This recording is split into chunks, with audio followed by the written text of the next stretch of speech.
Let's get going. Good morning, everyone. Let's settle down. If we can take our seats, we're due to begin. Okay, welcome to everyone.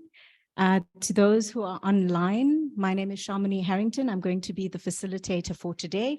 I am a PCC commissioner, and a warm welcome to you all online and in person here at the Southern Sun Hotel. Today, we are having the third in a series of engagements related to the integrated energy transition, as well as the JET IP, or the Just Energy Transition investment plan that was released by the Presidential Climate Finance Task Team. So the PCC has been asked to undertake consultations in terms of the JET IP process and was asked by the president. So we've decided to combine these two documents and these two consultations, and we're going to be hosting both of them in an integrated fashion today. And I think it's quite important for us to just give a little bit of context before we move into the presentations. First and foremost, I'm sure you all know here in the room that we've got the toilets on the side for you to go to. And so please, if you feel free, there's food as well. Please make your way there and come back. We're not going to take a break because it is a packed agenda. We've got two presentations today, one by Steve Nichols on the energy transition, and then we're going to go to the Secretariat of the Presidential Climate Finance Task Team, and that's Ms. Joanne Yavich, who's going to take us through some of the highlights of the JET IP. Now, let me give you a bit of a context and background as to where we are today. So we are hosting these consultations with each of the social partners. Thus far, we've already engaged with the youth. And on Tuesday, we engaged with labor. Today is the business consultation. And of course, there's going to be a few more with local government, civil society, etc., over the coming weeks. The idea is to get your inputs first on the energy mix. We're looking at very specifically, we've got a challenge that we are facing here in South Africa at the moment. We've got the energy security issue, energy reliability issue. We're experiencing it right now, but we've also got a very key opportunity to look at the energy mix within a carbon constraint, which is what the PCC has been doing. We last year put forward, the year before last, put forward an updated NDC, nationally determined contribution for the country, which is effectively a cap or a range of emissions that we are aiming to achieve in order to meet our commitments under the Paris Agreement. One of the key things under that, now that we've put forward the NDC, is to come forward with what the energy mix should look like within this carbon constraint. So that's the first discussion we are going to have. And from that, we are then going to move into the JET IP discussion, which is really to be able to say, okay, so the country's under a transition right now. We've got this NDC. It's a very ambitious NDC. What we are aiming for is emissions to be between 420 million tons and 350 million tons by 2030. And what we need to do is try to aim for the lower end of that range, which is 350, which means we need financing to get us to where we need to be. So the JET IP is critically important to start looking at how are we going to fund this. This is a costly endeavor. It is going to cost private sector. It's going to come with public sector money. But how are we going to do this if we don't get international support? One of the key requirements when we put forward the NDC, this ambitious NDC, was that we were going to need support to do this. We have subsequently seen some support with a committed or pledged $8.5 billion that the international partners group has come forward with. That's the UK, the EU, France, Germany, and the EU Commission, if I remember correctly. Correct me if I'm wrong, Joanne. Did I get it right? Good.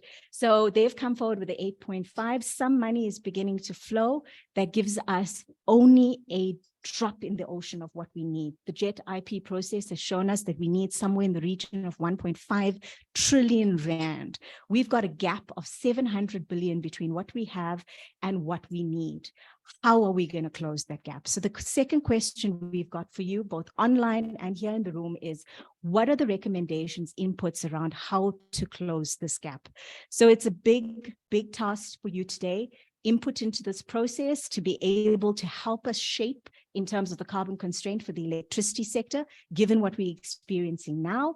And the second part, how are we going to fund this and how do we close this gap?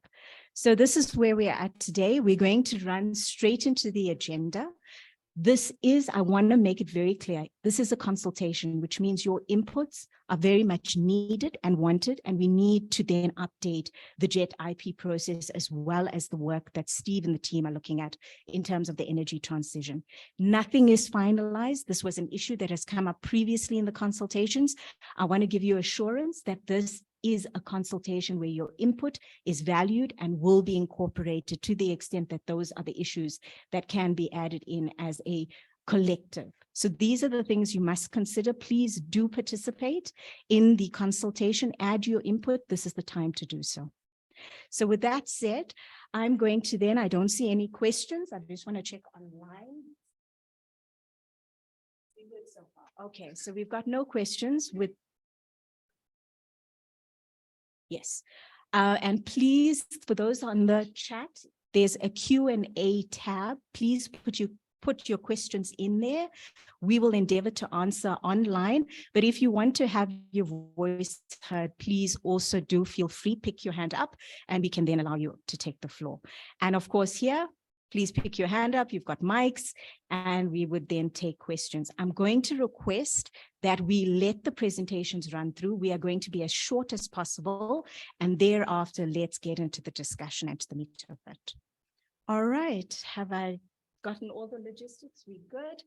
Okay, so then let's actually move straight into the first agenda item. We've got Steve, who's going to take us through the energy transition and the energy mix work that he's been busy with. Steve. Thank you.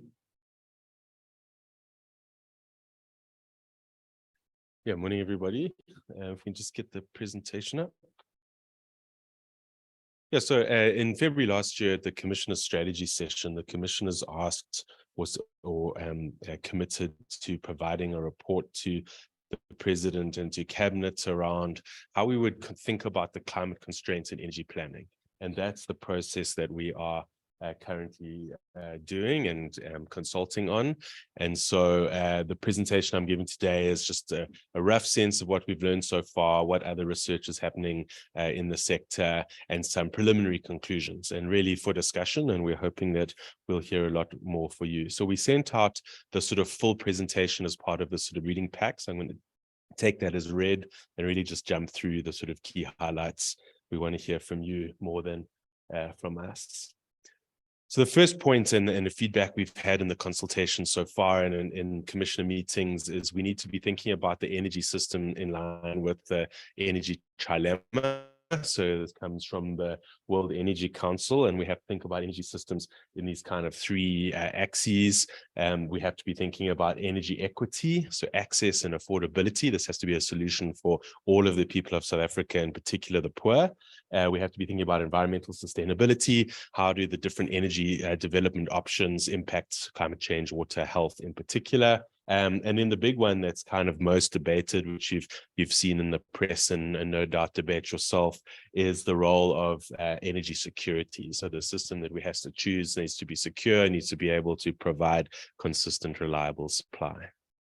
So it's kind of the framing of how we thought about the various systems. There are lots of studies that we can fortunately draw on, both international and local. So the World Energy Outlook was released quite recently. The World Bank's view of climate change developments in South Africa was released end of last year.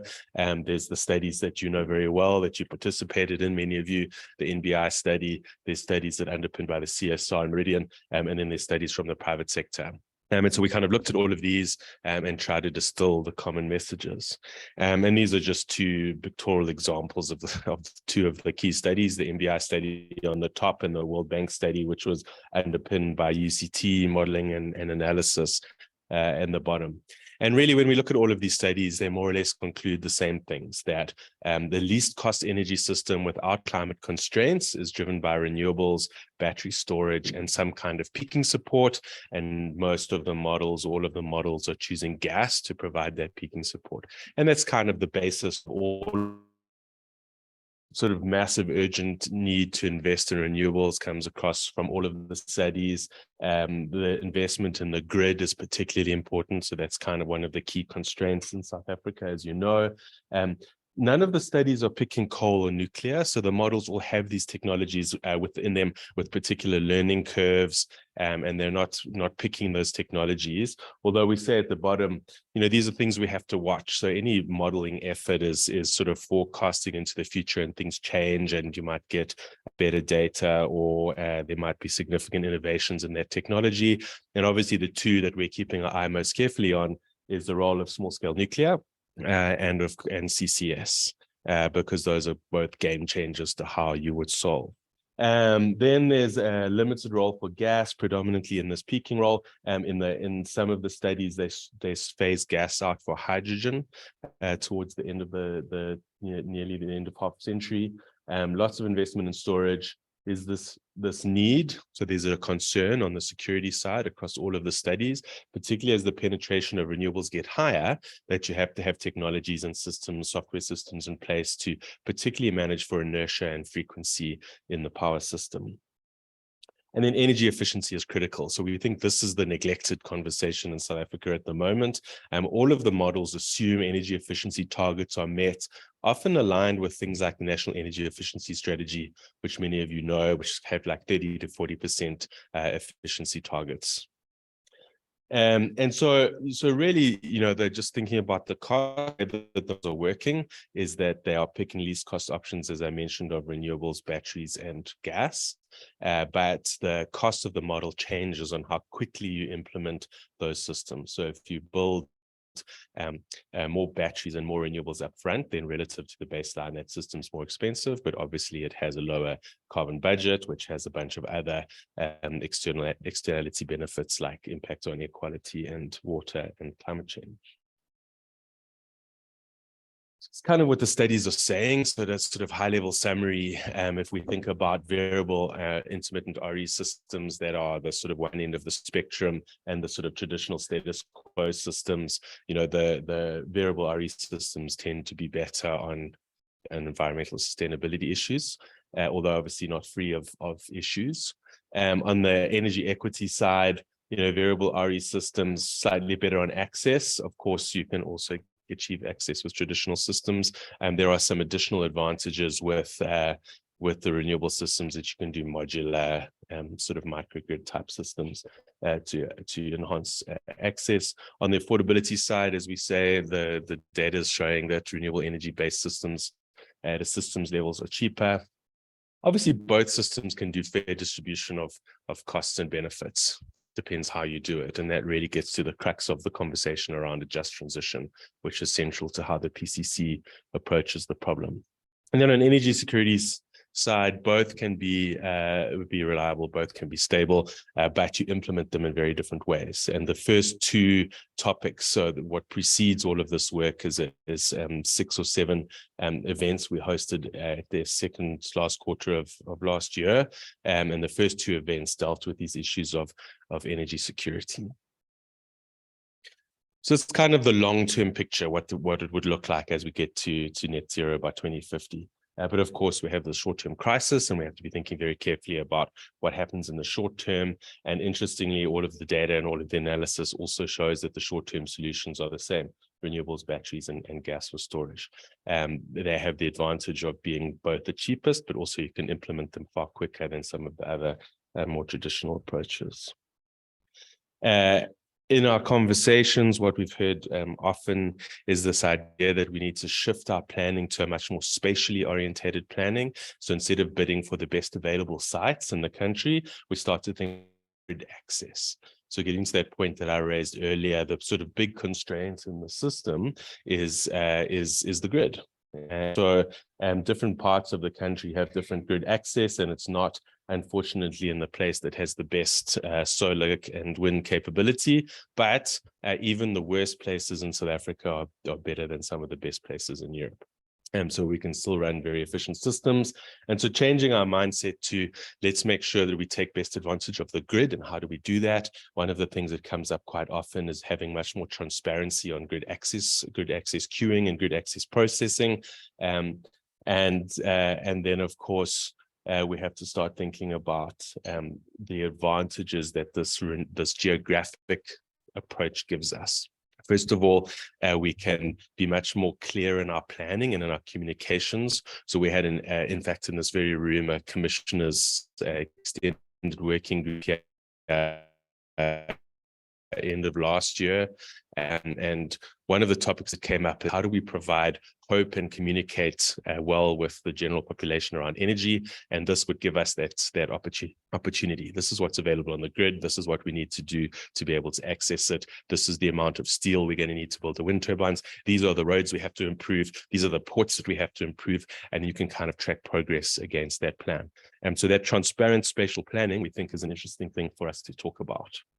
Of course, just transition is at the heart of all of this, and there are a number of things in the short and the long term that we need to be thinking about.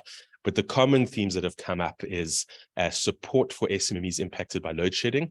It might take us 6, it might take us 24 months to solve load shedding to acceptable levels. But in that time, there's significant economic impact on the poor and on SMEs, especially those that operate businesses that require electricity support. Clippers for a hairdresser, freezers for a food distributor, welding machines for maintenance teams. These are the kinds of businesses that get heavily impacted. So some kind of support for those teams is the thing that's come up very often. The other is the role of free basic electricity, that the subsidies are not reaching everybody, that a fairly small proportion of the subsidies are making it to consumers. That's something to think about and to resolve. Potentially the levels of the subsidy also might be a bit low. Those are key topics. And then the other one on the just transition side that we think is really important is the role of economic diversification. So particularly in regions that are impacted by the transitions, we will struggle, but our goal is to reach a 1-for-1 swap between closing down coal-fired power plants and coal mines for renewable industry. On a country level, there are more jobs to be created, but at a regional level, there are different levels of impact. And so actually, and even if we did do the 1-on-1 swap, you still have 40% unemployment levels in Mpumalanga. So really what we need to be driving is a coordinated economic diversification approach in those regions that creates jobs in other sectors, that creates healthy economies. So those are kind of the 3 main areas that came up in our discussions around just transition. And of course, the crisis is significant. We need to be doing everything that's out there, every idea that has, and this is an analysis of some of the documents and recommendations that are being made in some broad themes. We need to improve EAF as much as we can. We need to continue to work on a just transition. We need to get as much new generation on the grid as possible. These are, we need to do all of these things. But our discussions and our workshops, we have come to this set of priority interventions, and this is, we're testing this with you. Do you think these are the priorities? I had a conversation with some business people yesterday. I thought maybe there were some better ones. That's what we would love to hear from you. Is anything we've missed? What's really important? Where can we get better data? And so just to run through these very briefly, this idea of a short-term spatial plan that we mentioned, that we think that's quite key. There's some opportunities for large-scale governance reform, particularly in how we structure markets, that we have an independent grid operator, market operator. We have day-ahead markets. We talked about queuing transparency. There's some key things that we can do. A huge drive on energy efficiency, storage, batteries, and demand-side management. In the region of 30% is what we need to be starting to think about. Investing in the grid is obviously critical, both in the short term to maximize access on the grid, but also in the long term so that we don't lose the opportunities for investment down the line and find ourselves in the same position we are today. And then I've mentioned these kind of 3 areas on just transition. So yeah, that's where I'll leave it. I'm happy to take some questions. Do you want to go straight to Joanne and then have questions afterwards? Okay. Yeah, so happy to take some questions for clarification, but also happy to hear your thoughts.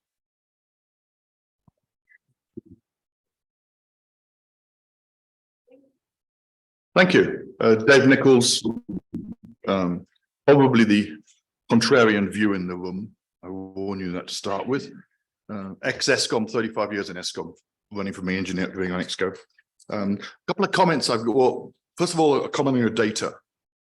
In your document, you have a data pack in the middle of it, pages 158. And quite bluntly, it makes no sense to me. You've ended up with the cost of energy. Look at the data variable costs, and variable costs should be in you put rand per megawatt hour, and you've put rand per kilowatt as your target. So the heading is wrong, first of all, small detail. And that appears to be the This is in the JET IP. your JET IP. Yeah, well, I think that. Well, I was just going to. Well, let me just put quick. The data in this, from my background in ESCOM and working in ESCOM many years ago in the corporate technical part, the DESCOM data is so far from it logical that it doesn't make sense. And I'll give you an example. You've the energy cost rand per gigajoule of an open cycle gas turbine at less than a tenth of the energy cost of a coal station. That makes no sense. We all know that gas turbines cost more to run. They're cheaper to build and operate, yeah, but they're more expensive to run.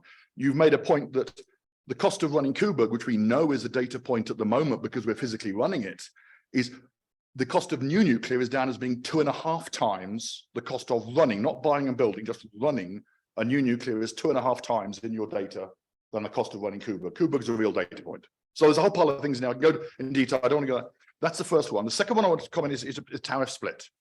But, okay, is that on the JET IP or is it on this particular one? It's the precursor because it starts out with some of your early assumptions. If your input data, of what I'm saying in your document, the input data is just based no relation to reality, as far as I see it, then everything follows. Yeah. So, let me just check the agenda item. Says it's the JET IP, so it's a different presentation and different. Really has a different. Okay, then I'll come back to this one. Let's come back to that. My second comment is on this one, and it's quite fundamental to the whole sizing and feed-in tariffs and renewables and solar. And I would also, at the moment, we're sitting in a room where we're getting power from ESCOM, I presume. I'm presuming it is. I could be wrong, could be diesel. But if it's ESCOM, for the sake of argument, then they're paying about 2.5 rand a unit per kilowatt hour coming in the ceiling. Of that 2.5 rand, around 40 cents is the avoidable cost of it. In other words, the true variable short-run variable cost is the cost of the coal. And the coal cost is around 40 cents a unit. So that means that in theory, your bill you receive at the end of the day, when I looked at my bill yesterday, has like a tiny amount for fixed connection charges, capacity cost, and a vast amount for rand per megawatt hour, which makes it worthwhile. My answer, put solar on my roof, makes sense. But if you correct that to be the correct reflection of the financial market, then you find that your connection cost becomes more than 3/4 of your bill. Now that's what you're saying you want to do, but elsewhere you say one of the key issues is to get a fee, is to change the tariff to encourage solar PV on your roof. And the point is they're entirely opposite directions. You logically should be sitting and saying, I'm going to charge you 3/4 of your current bill for the capacity charge. If you go off grid, that's fine. But no one's talking off grid. They're all talking about grid connected, which means and the other problem we've got is that all the renewable technologies are not, their intermittency is coherent, not incoherent. In other words, if I build lots and lots of coal stations, then they're unreliable, but they're unreliable randomly, whether it's 2 in the morning or 2 in the afternoon. Whereas I've heard rumors the sun goes down at the same time for everybody. And I can't, and so at midday you've got too much power. Ask the Vietnamese. They're currently curtailing their solar plants by up to 40% because they can't connect to the grid and it's that. So as opposed to, so I'll leave the data one to later. I didn't realize it was later discussion. This one I'll say is I'm really concerned that we've got two dichotomies of we must get a correct commercial reflection of the cost of power, which means the capacity cost has to go up and the energy cost goes down, versus we want to get self-generation, but still connected to the grid, which means you've got to put the cost per kilowatt hour up and make the connection cost as low as possible. That makes little sense to me, or I can't handle. Oh, I've got many more points, but I'll stop at that one. Thank you. Okay, so Steve, I don't know if you want to answer that. We've got a few hands up as well on the virtual room, so let's maybe answer that one first, and then we move on, or is it just? Yeah. Do you want to take a few? All right. So, okay, we'll go to the lady at the back. And if you could tell us where you're from as well, please. Hi, good morning, Natasha Ambrosio from the NCRF. Excuse me. Just a question in terms of the recommendations that you've had up there in relation to priority interventions for SMMEs. I was just wondering, I mean, in our manufacturing industry, so retailers in South Africa have all committed to a master plan to localize more production. And we have not only SMMEs, but manufacturing firms that are literally liquidating by the day at the moment because of constraints in terms of energy. So I just think that the priority measures is not just for SMMEs, but particularly in manufacturing, where we try and localize, but production delays and non-delivery is actually affecting the whole industry. I'm sure there are other industries as well, but I just think it goes beyond just SMMEs. Yes. Yeah. Okay, so let me take one on the virtual room and then we'll come back. So Mike, can we ask you to take the floor, please? Some people? Hi there. There we go. Can you hear me? We can, thanks, Mike. Okay, thanks. Thanks. It's Mike Levington here. My day job is at Carby Solar. My part-time job is the deputy chair of the Bruce Energy Subcommittee and I guess various other hats. Just a few comments on Steve's. You know, when we always go for the least cost, we tend to just look at generation cost. And has there been any kind of, what's the right word, factor costed in respect of grid? As you said, the best place for solar and wind in terms of what REAP tells us is now the place where it has the weakest grid connection. I do think we need to understand the grid economics better in general. I think what the last round of REAP has shown is that generation and finding IPPs is not the problem. Finding grid connection is the key problem and will continue to be the key problem.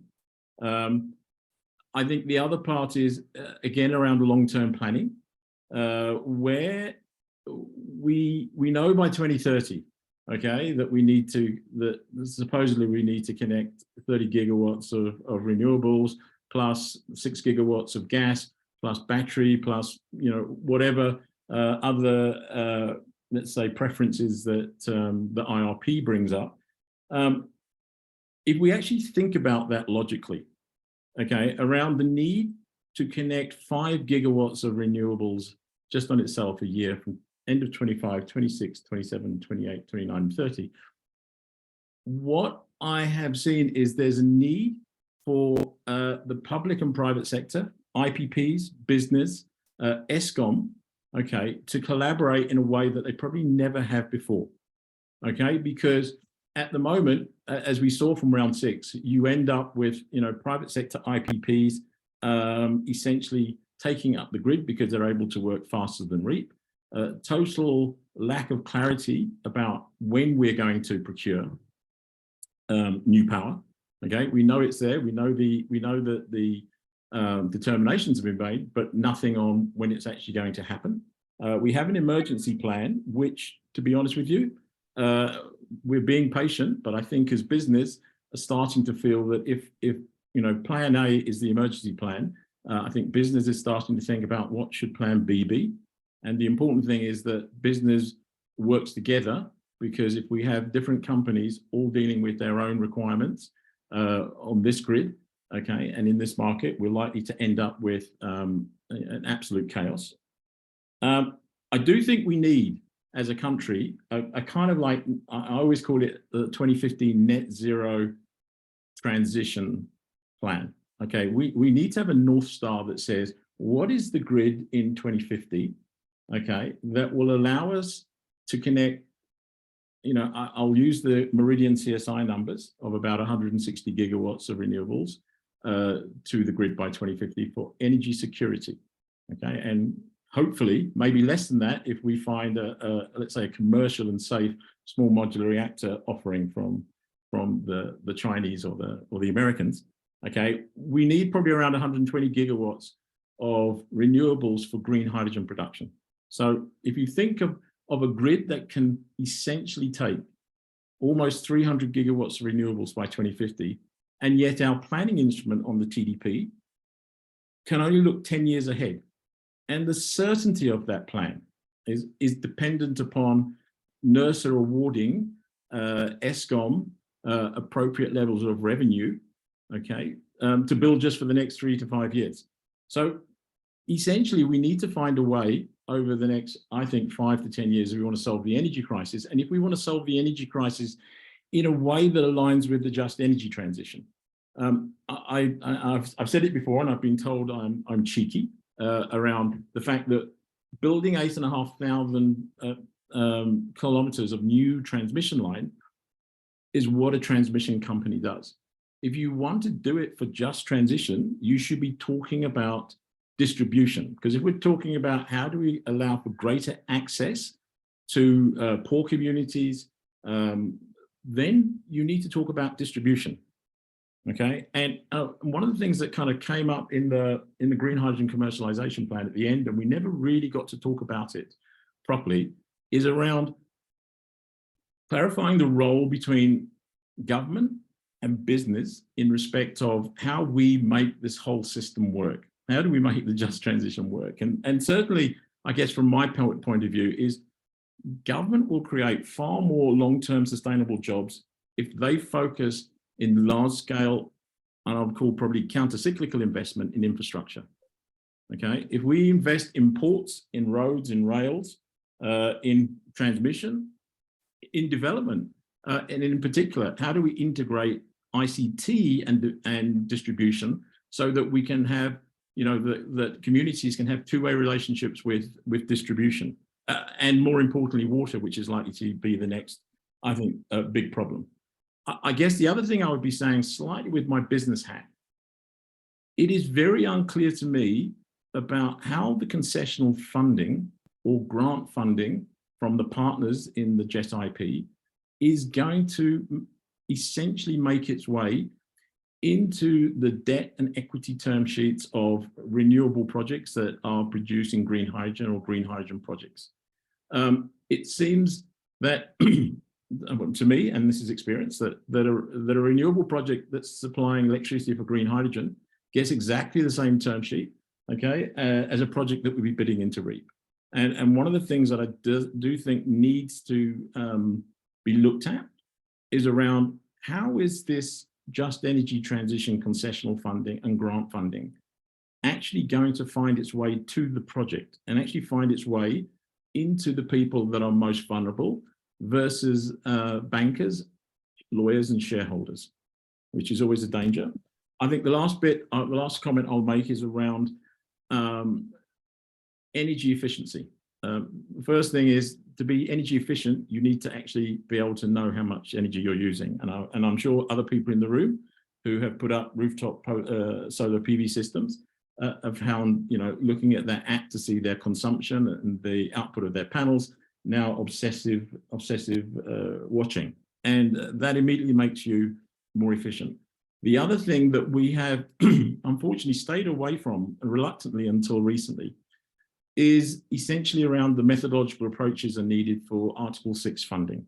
Okay, I know that that essentially it's just started in the last few weeks, because I think there are a number of opportunities around, the replacement of old air conditioning units, heat pumps, the conversion of solar water geysers over to heat pumps has the impact of saving 60% of the electricity. Okay, and there's Article 6 funding from developed nations that can subsidize that. And I think it's very important that we move that along quickly if we're going to make sure that all the benefits of, let's say, the just transition funding, plus this and into the future, actually find itself getting into the hands or into the benefits of the people who need it most. I think that's it from my side. Thanks. Thanks, Mike. So there's quite a meaty set of comments and inputs. I think it's spread between some of it, you, Steve, as well as Joanne. So perhaps you can start. I know we've got a hand up with Sandra. I will come to you, and there's a hand up here on the floor. I haven't forgotten. Steve, maybe over to you, and then maybe Joanne, if you want to have a few words, and then we can open up again for another set. Thanks, Steve. Yeah, sure. A lot of that was just really useful comments, so we will take that away and think about it. Mike, on your specific question around Are the sort of least cost models considering grid dynamics? Yes, they are. And so they look at sort of total costs, including at least some of them, the UCT work and the MBI work do look at the cost of the grid. But as I say, yeah, as you say, there's always room for improvement there, and understanding grid markets is really key. I think that the point you make about just transition is really critical, and it's also the starting point of the PCC. That's what we need to set a goal at, and that does have some constraints on how we think about the sort of pure privatization of particular parts of the sector and the role of the state. So these are all things that we need to explore a lot more. And then, but to your central point around these two interrelated timelines of, what do we do in the short term, mustn't lose sight of what's happening in the long term, and particularly the just transition goals of the long term. We completely agree with that. And that's kind of why we split the presentation into those portions. And we obviously could do a lot more in depth on that. Then, yeah, to the point around manufacturing, that's a great point noted. To the point around pricing and how it stimulates behavior, well heard. We had to think about that. There also needs to be a whole bunch of other incentive mechanisms that help to incentivize solar installations, particularly for the poor who don't have access to capital. So there would be a complicated system there, and we're not pretending at this stage we've got all of these systems worked out, but we'll take note of that. It's a good point. Joanne, do you want to maybe add 2 points now? And Shamini, can I suggest that I pick up some of these issues in the presentation? Okay. Good. Thanks. Okay, so let's open up for another set. We've got Joanne coming up at 12, and I do want to leave enough time for that, and we can always open up for this again. But let's start with you, at the lady. Yeah. Great. Thank you. It's Jocelyn from Catalyst Solutions. Yeah, I think an excellent presentation. I just wanted to understand a couple of things. I suppose, from a business perspective, I think, we're really willing to come to the party, but we cannot make regulation. And so I think, it really is the role of government to ensure an enabling environment. So incentivization and regulation. And so maybe just a little bit of input as to, I guess the commitment there, particularly with, like, for example, prioritizing the approval of things like HomeFlex, and to get energy back onto the grid, etc. So I think that is, and I guess also to that point, feeding back onto the grid and the myriad of different legislations and different levels within the municipalities, some sort of coordination across that to allow for, I guess, relatively easy solutions to implement, or relatively quick wins that could be seen. So I think that's one of the things, just in terms of the regulation and enabling environment, that allows us then to, for example, feed back onto the grid relatively easily, that creates the right incentives to do so with a feed-in tariff, those kind of things. And then also, I think just really, I guess the point was made originally, but around short-term solutions like prioritizing energy efficiency, and incentivizing energy efficiency and demand control. And so I think that's also possibly comes down to capacity issues. So I guess capacitating municipalities, assisting municipalities, alignment of regulation, to allow us as business to come to the party in terms of being able to help to alleviate the current crisis. Just 2 points, I guess, and I don't know how much it's been covered or documented, and what the plans are going forward from that perspective. Thanks. Thank you for that. I think it's excellent. I think, Steve, the 12L and looking at how that could be utilized further in the short term is something we seriously need to look at. The carbon tax did put some extension, but there was also a cap in that as well.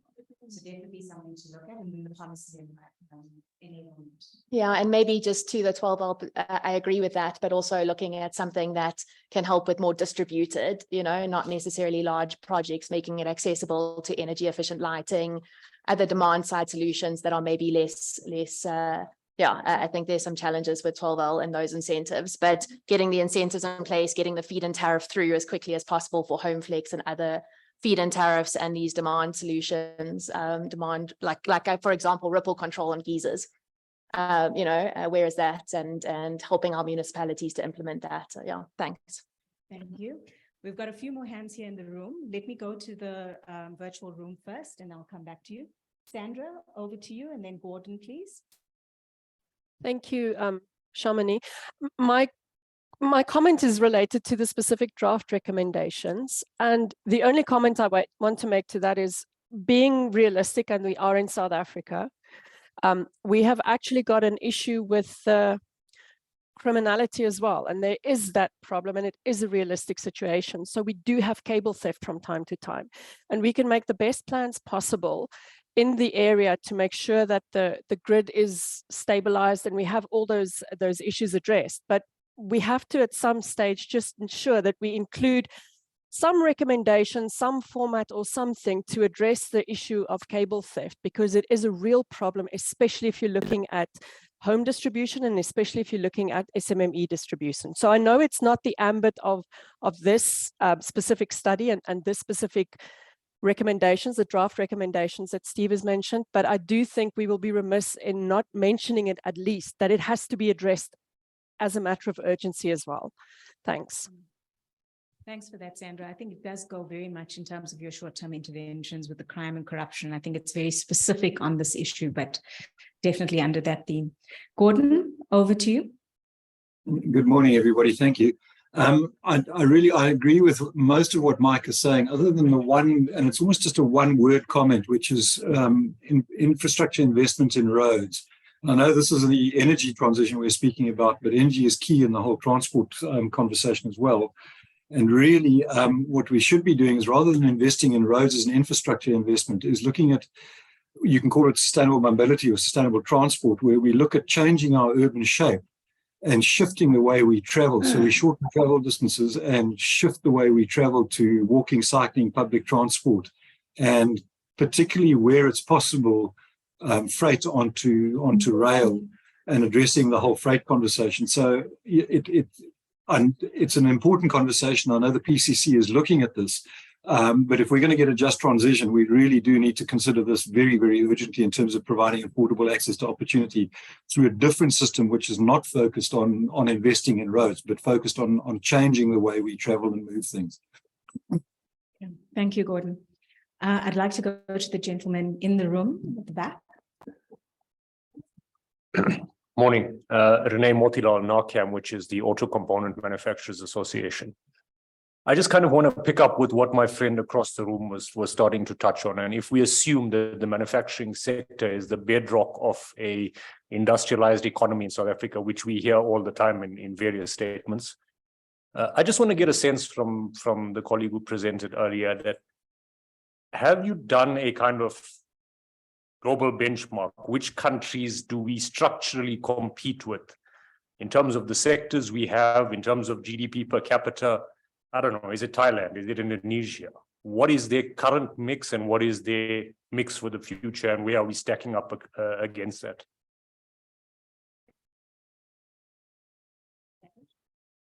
Given those were short, I'm going to take one more and then I'll open up to you, Steve. There was a hand here with a lady, I can't remember. Someone had their hand up in this table. Oh, it was you. Okay, go for it, sir.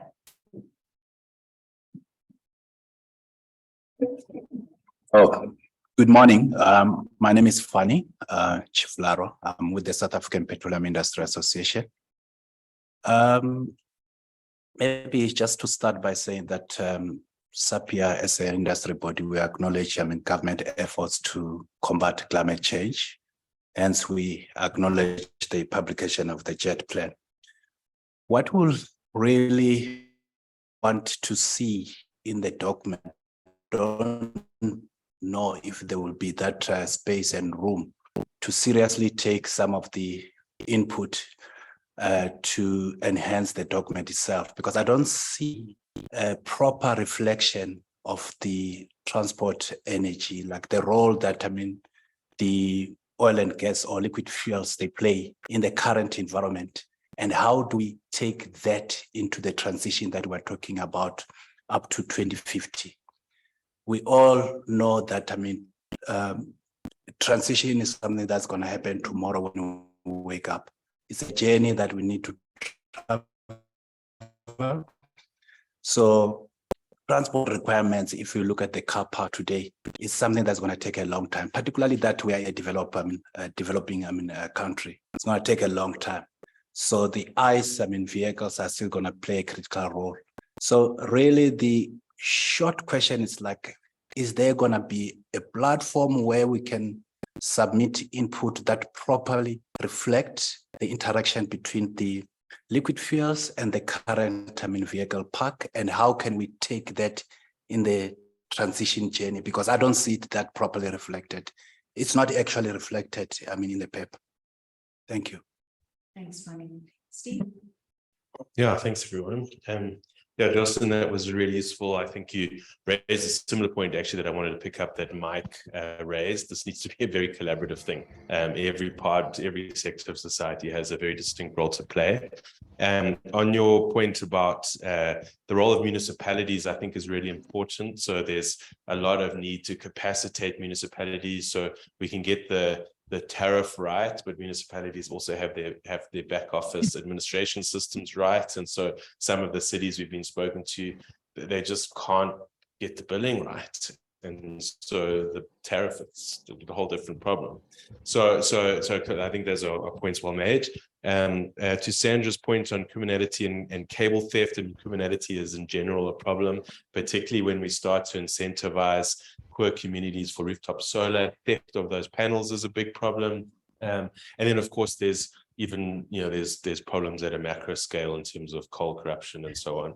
And so, so it's also well made. To Gordon and Renee and Fani's points in general, so the consultation that we're doing now, at least from the PCC side, is specifically on electricity. So the commissioners are concerned with electricity as a higher order priority because of the crisis, because of the IRP processes. But they have already instructed us to be thinking about energy more broadly. So the second half of the year, we will be thinking about the energy sector as a whole, but of course there's the economy as a whole as well. So we are in parallel running a program that we call the Net Zero Pathways Project, which is looking at each sector of the economy and how that might get to net zero and what the necessary just transition mechanisms would need to be. It's interesting. Please mute yourself. We can hear you. Sorry, can I just clarify? Yeah. Maybe I want so let's. But it's still sustainability. Because I come back to I that. reckon, carbon. So in terms of the comparators of different countries and their mixes and their journeys, we haven't done that particularly formally, although we know that the countries that sort of structurally, economically are good comparators are the countries you mentioned: Mexico, Philippines, Indonesia, Thailand, and Poland to some degree. Sorry, Vietnam is a good one. So they're sort of middle income emerging industrialist countries that have similar kinds of mixes, but every country has very different problems. So Indonesia, for example, has too much power. Imagine that.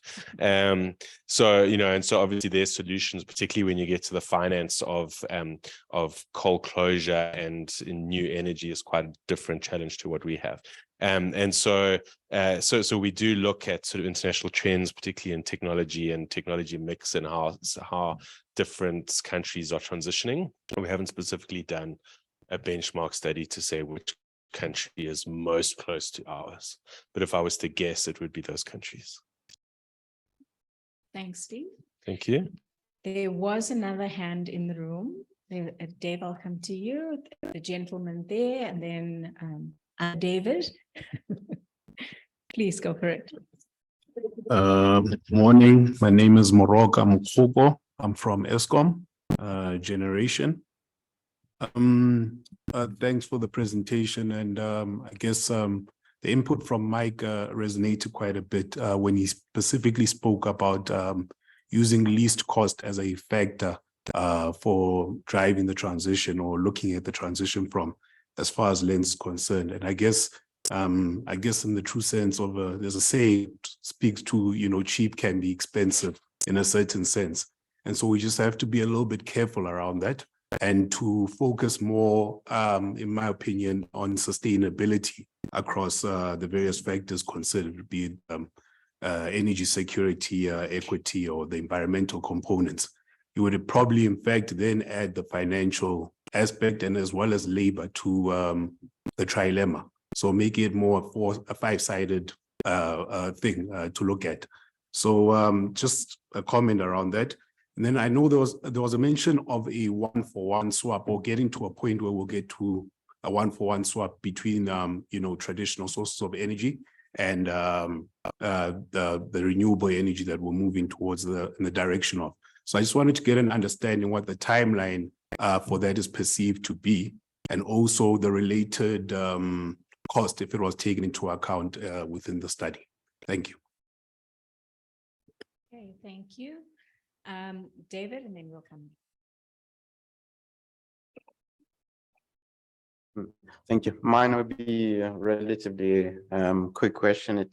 I think importantly, it's been indicated that we're anticipating significant rollout in terms of renewable energy, but I think associated with that as well, I think it's important that the regulatory environment, particularly from NERSA in terms of licensing, I think is the timing is such that it allows for that for the renewable energy to be rolled out, because I think otherwise what will happen is the elements around the JET-IP in terms of your new energy vehicles and hydrogen are essentially not enabled within the time frame that we're actually looking at.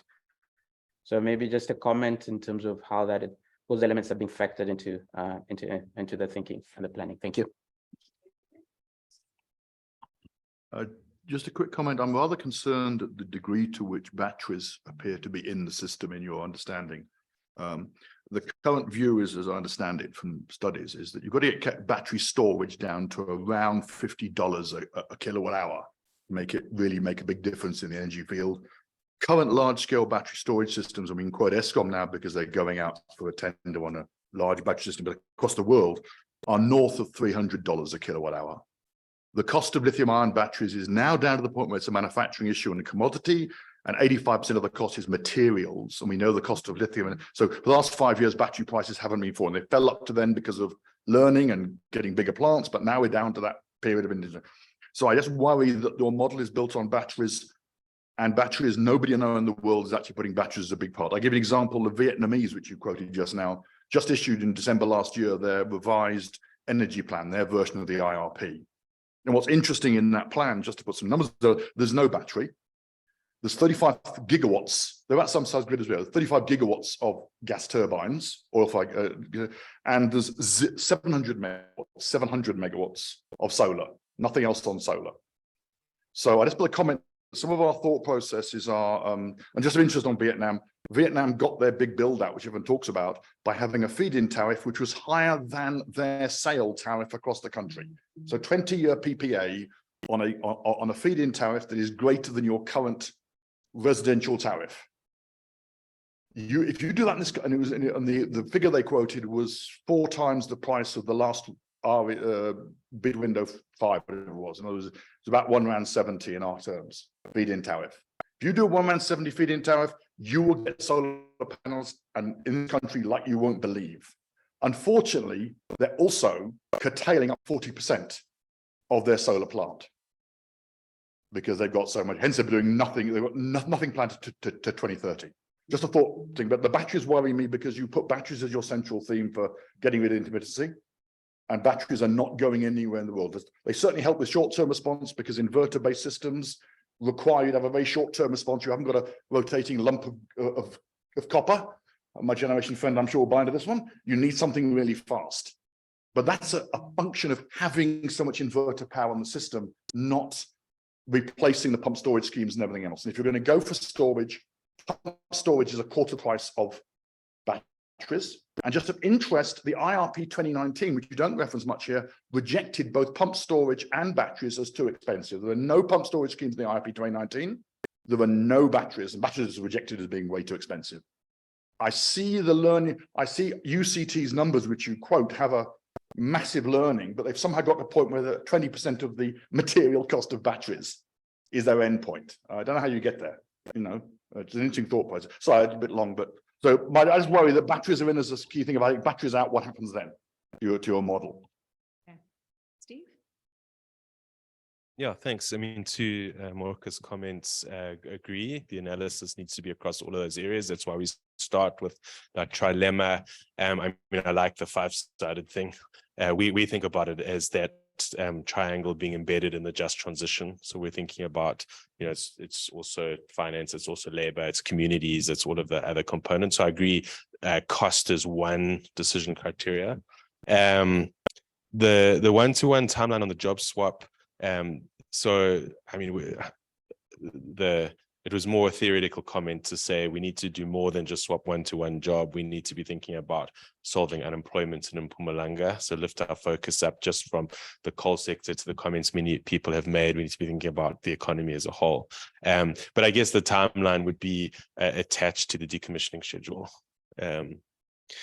To the first David's points, I think it's a great point. All of the modeling does look at that. So I mean, the typical rule of thumb is you need 5 to 6 gigawatts a year every year until the early to mid 2030s, when you need to do 8 as the EVs come online.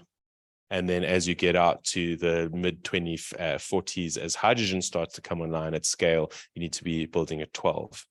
So they do think about that in the modeled systems, and it's an important connection when we're thinking about power, particularly in the long term. Dave, your point on batteries, none of the models, very few of the models are selecting for batteries before 2030 because of cost-related issues. They're all coming online post 2030. The only ones that select batteries before 2030 are the ones that have very strict climate constraints, sort of 2.5 gigatons for the power sector. Then you start to build batteries early. But of course, the assumptions you make about learning curves are important and determine what the model picks. Your points about the feed-in tariff is obviously it's a really important incentive. I mean, you made the point yourself. The reason that there's potentially less renewable resources now is they've built a hell of a lot in the last couple of years. But yeah, the process of how they did that is important, and the tariff was a key part of the process. Thanks, Steve. Thanks. And we've got 2 responses here, I think, to David, your point around the battery storage. One was from Mike Levington, so I'm going to read it out, where he says that the 2019 IRP does include battery storage. And Frank Spencer came through and said the countrywide solution modeling to date is producing the lowest cost electricity with overbuild PV plus wind, plus a small amount comparatively for storage for balancing. So that was some of the responses from other experts. I don't know if you want to respond to any of that. No, I mean, I appreciate that. I just wanted to also say the point on pumped storage is also an important one. And there are investigations happening looking at pumped storage sites as a cheaper alternative to batteries. Okay. Thanks, Steve. Do you want to come back here? I was just going to comment on costing, and we know electrochemistry, and we know that batteries are a larger material issue, not anything else. I will comment, all of us today, I think virtually all of us drove here in a petrol or a diesel car. I envy the guys in electric cars. You had a black box, you'd accept the fact that in your motor car, car companies have 2 criteria. They're extremely high tech and they're extremely cost competitive. And so the battery in your car that charges your engine must be the lowest cost, highest tech battery you can possibly get. Everyone agree with that? It's lead acid. It was invented in 1859, and there's been no serious improvement in the economics of it since about 1920. So battery technology is not moving that fast. We're getting back down to the point of lead acid batteries. The reason we haven't got lead acid batteries in our cell phones is I don't feel like carrying on a brick. It's energy density. Just a comment. So all these thoughts about the future, it's chemistry. We've known chemistry for 100 years, and we're not seeing a great change in that. Everyone's had a new battery in the next 20 years. But it's got to come down by a factor of 5 to be viable. Any other comments on this? I don't see any hands in the virtual room. Are there any other hands here? No. Okay, so Steve, can I just ask, in terms of how we're going to close out on this, what is the way forward and how will comments be included? Do you accept written comments as well still? Yeah, most welcome. So yeah, the process from here is we are running consultations with all of the stakeholder groups, taking careful note of what's being raised. We might need to do some more investigation, so we'll get our team to look at that. So we'll look at the price curves on batteries, for example. And then we will draft a recommendation report that will go to the commissioners for their initial view and then out for consultation. We're planning a colloquium where we get the experts back in the room to discuss the sort of 6 or 7 key priorities that come up in terms of implementation. We'll include all of that detail in the final report report and hope to send it to the President and Cabinet sort of April, mid to end of April, depending on how well all of these other processes go. So if there are any other comments, I urge you to please get them in writing to Steve. I'm sure there will be a posting of the email address if there's a central one that from Simpiwe. Yeah, it's basically it's mitigation@climateCommission.org.za. Fantastic. Yeah. Thank you so Thank much, you. Steve. Appreciate that. Thank you for all the inputs. With that, I'm going to say, let's move to the next presentation. I'm going to ask Deepak, who is part of the PCC Secretariat, but also part of the Presidential Climate Finance Task Team, to come through and please introduce the Secretariat, Ms. Joanne Galvich. Thank you. Thank you, Shamini. In this land of multiple hats, I just want to introduce Joanne, who is also wearing multiple hats. I served on the Presidential Climate Finance Task Team for most of its existence. And I'm going to give an overview of the process that led to the JET IP, so that when Joanne presents, the colleagues in the room and online can locate the JET IP in its process context, as well as in the context of the transition in energy that we need to undertake as a country. The PCFTT in this land of acronyms was created by the President following on, as colleagues will know, the offer made by an international partners group made up of the jurisdictions and institutions that have already been mentioned at COP26. That 8.5 billion offer became the subject of a political agreement, and then they needed to be unpacked with respect to quanta as well as quality of financing. And Joanne, in part in her presentation, will touch on that. However, it became very, very clear early on that we needed to locate this $8.5 billion offer in the context both of the Just Transition Framework, which had been developed by the PCC, as well as in the context of the nationally determined contributions that we had submitted to the UNFCCC. And so the role of the Presidential Climate Finance Task Team was essentially twofold: to negotiate that deal with the counterparty. Those are 5 countries as well as one institutional formation, and to find the best possible way in which that could fit into a broader just energy transition. And it became very clear very early on that we needed to sketch that pathway at least to 2030, because that's the time frame of our NDCs. And that is where the genesis of the JET IP lies. So the JET IP, formulated by the Secretariat, of which Joanne was, and perhaps still is, head, was then presented through the process to government, and then unveiled, so to speak, by the President in December at a special sitting of the Presidential Climate Commission. And the PCC was then mandated to socialize as well as consult with various stakeholders on the contents of the JET IP.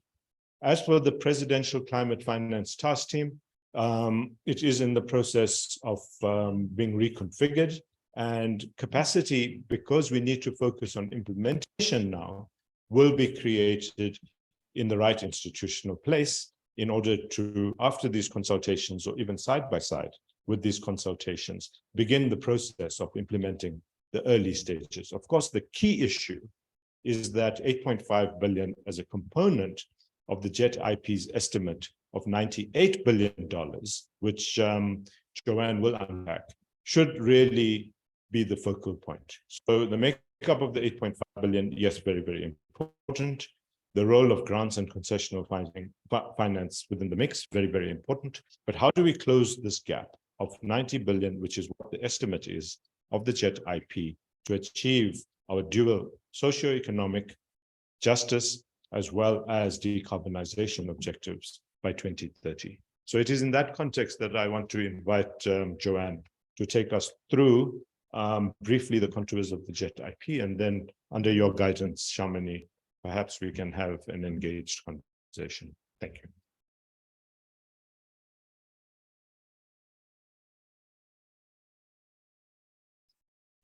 Yeah, I want to, well, I don't know if I want to watch the chat. Yeah, no. But, okay. All right, let me look on my own so I know what I'm doing. Okay. Thank you, Shamini. And before I start, just a couple of preliminary comments. The first is that I think probably well over half, probably about 2/3 of the people in this room were at the session that the NBI, the online session that the NBI held last week to go through the content of the JET IP in detail in order to prepare for this session, so that this session could be much more a session where we hear your views than where you hear me tell you what is in the JET IP. Okay, so in other words, what that means is that I'm going to try and keep this as short as possible. The focus of this for me is really to hear your responses. But for those of you who weren't able to be at the last one and who haven't read the documents, which, by the way, are on the presidency website and have been on the presidency website since the beginning of November last year, then I will give you a flavor of what is in the JET IP. Okay, let's move the slides. Yeah,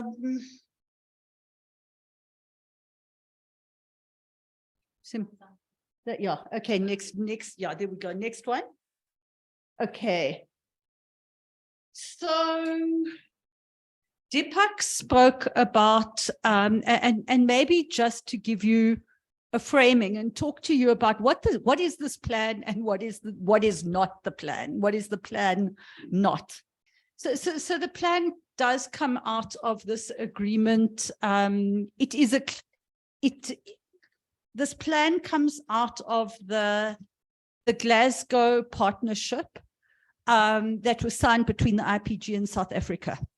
And the work that was done around it in that partnership agreement, that high-level declaration that was agreed between South Africa, and it is the UK, the US, the EU, France, and Germany are the blocks and the countries involved.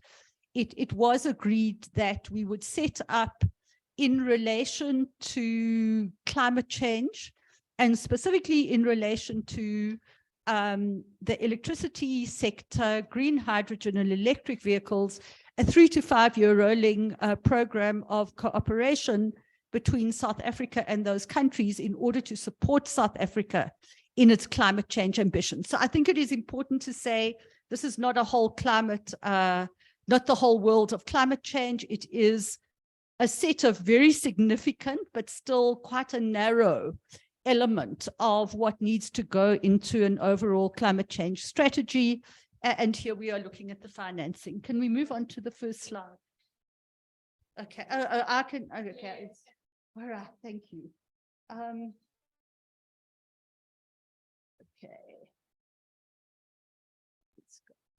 All right. Okay. So in terms of our, so I think that really is an important framing, that it is a slice of something. It isn't the whole thing.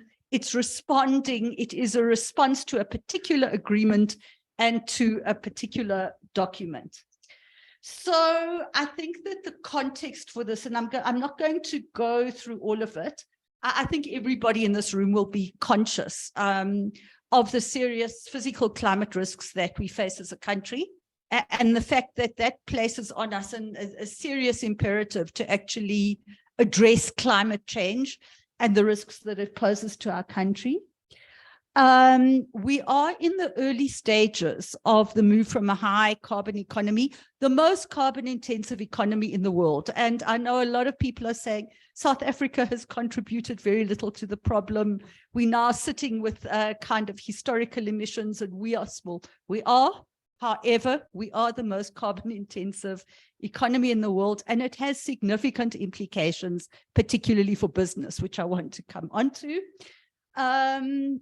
We want this transition to be a well-managed transition. We do not want a situation, I think, similar to what has happened in the gold mining industry, where the lack of a plan at the point that the industry started a decline has resulted in the hollowing out of whole chunks of the West Rand, in the growth of criminality, and a whole lot of communities being destroyed, in a set of endemic and serious social and other problems. So this is an opportunity for us to avoid what has happened in the past and to say, there is a worldwide and global trend. We are part of it. How are we going to get ahead of that and turn this into an opportunity? And how are we going to do it in a well-managed, well-phased way that is going to result in the least possible disruption to people and to the economy? It's a whole of society transition. It affects us all. And we need to, and hence this consultation is that this is not anything that can be done by government. It can't be done by labor. It can't be done by business alone. It's going to require us to enter into partnerships and collaborations in ways that really are very long-lasting, deep, and fundamental. I think the PCC's work has laid the basis for some of that and for some of the processes around that, but there's a lot to do. I've spoken about the Glasgow Partnership, but important to understand that where the Glasgow Partnership itself comes from is from the UNFCCC Convention, so the United Nations Framework Convention on Climate Change, and particularly the commitments in that convention and in the Paris Agreement for the developed world to support the developing world in relation to its climate change actions. And this partnership is, I think, very importantly being seen worldwide as something that starts to make concrete those commitments and to get the developing world essentially to put its money where its mouth is. And lastly, the JP looks at, because the Glasgow Partnership is framed as a 3 to 5 year rolling partnership, it is looked at the kind of 23 to 27 period only.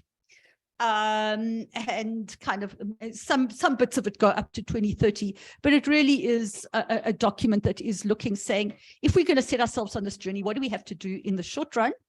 And it looks at, hopefully, tries to look at areas of opportunity, and also, I think, maybe opens the way for us to put in place the kinds of initiatives and use some of that finance to address some of our current problems. Okay.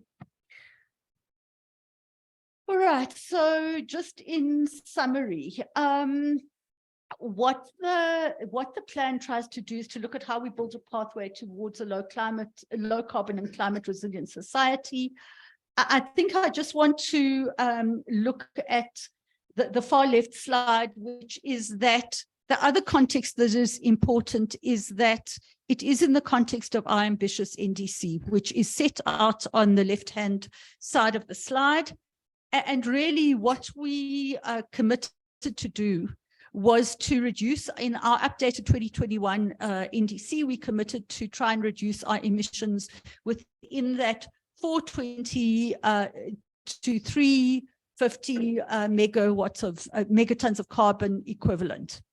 And essentially the understanding that there is that if we had to do this with only our own national resources, you could probably get to 420 megatons of carbon equivalent. But if we want to get further down that range, and particularly to the bottom of that range, it's going to require significant investment from a wide range of sources, including from the international community. And what the approach was that was therefore taken in this document was to say, let's not focus on this $8.5 billion. Let us say, if we want to try and get to the bottom end of that range, what is the ask? What is the finance that would need to be raised and mobilized and deployed in order to be able to do this in these three sectors? And I think that's the important point about the middle slide. And then just on the sectors, I've spoken about the three sectors that it looks at. But in addition, as the work went on and as we got input from experts and constituencies, I think we highlighted 2 other areas, and some of it has actually come up in the conversation earlier today, which is that in order to achieve our ambitions, you've got to address the issues of skills development, particularly in relation to some of the just transition issues, but also in relation to the creation of new sectors such as green hydrogen. And then you've also got to address the issues of municipal distribution. And I think people have eloquently made the point about the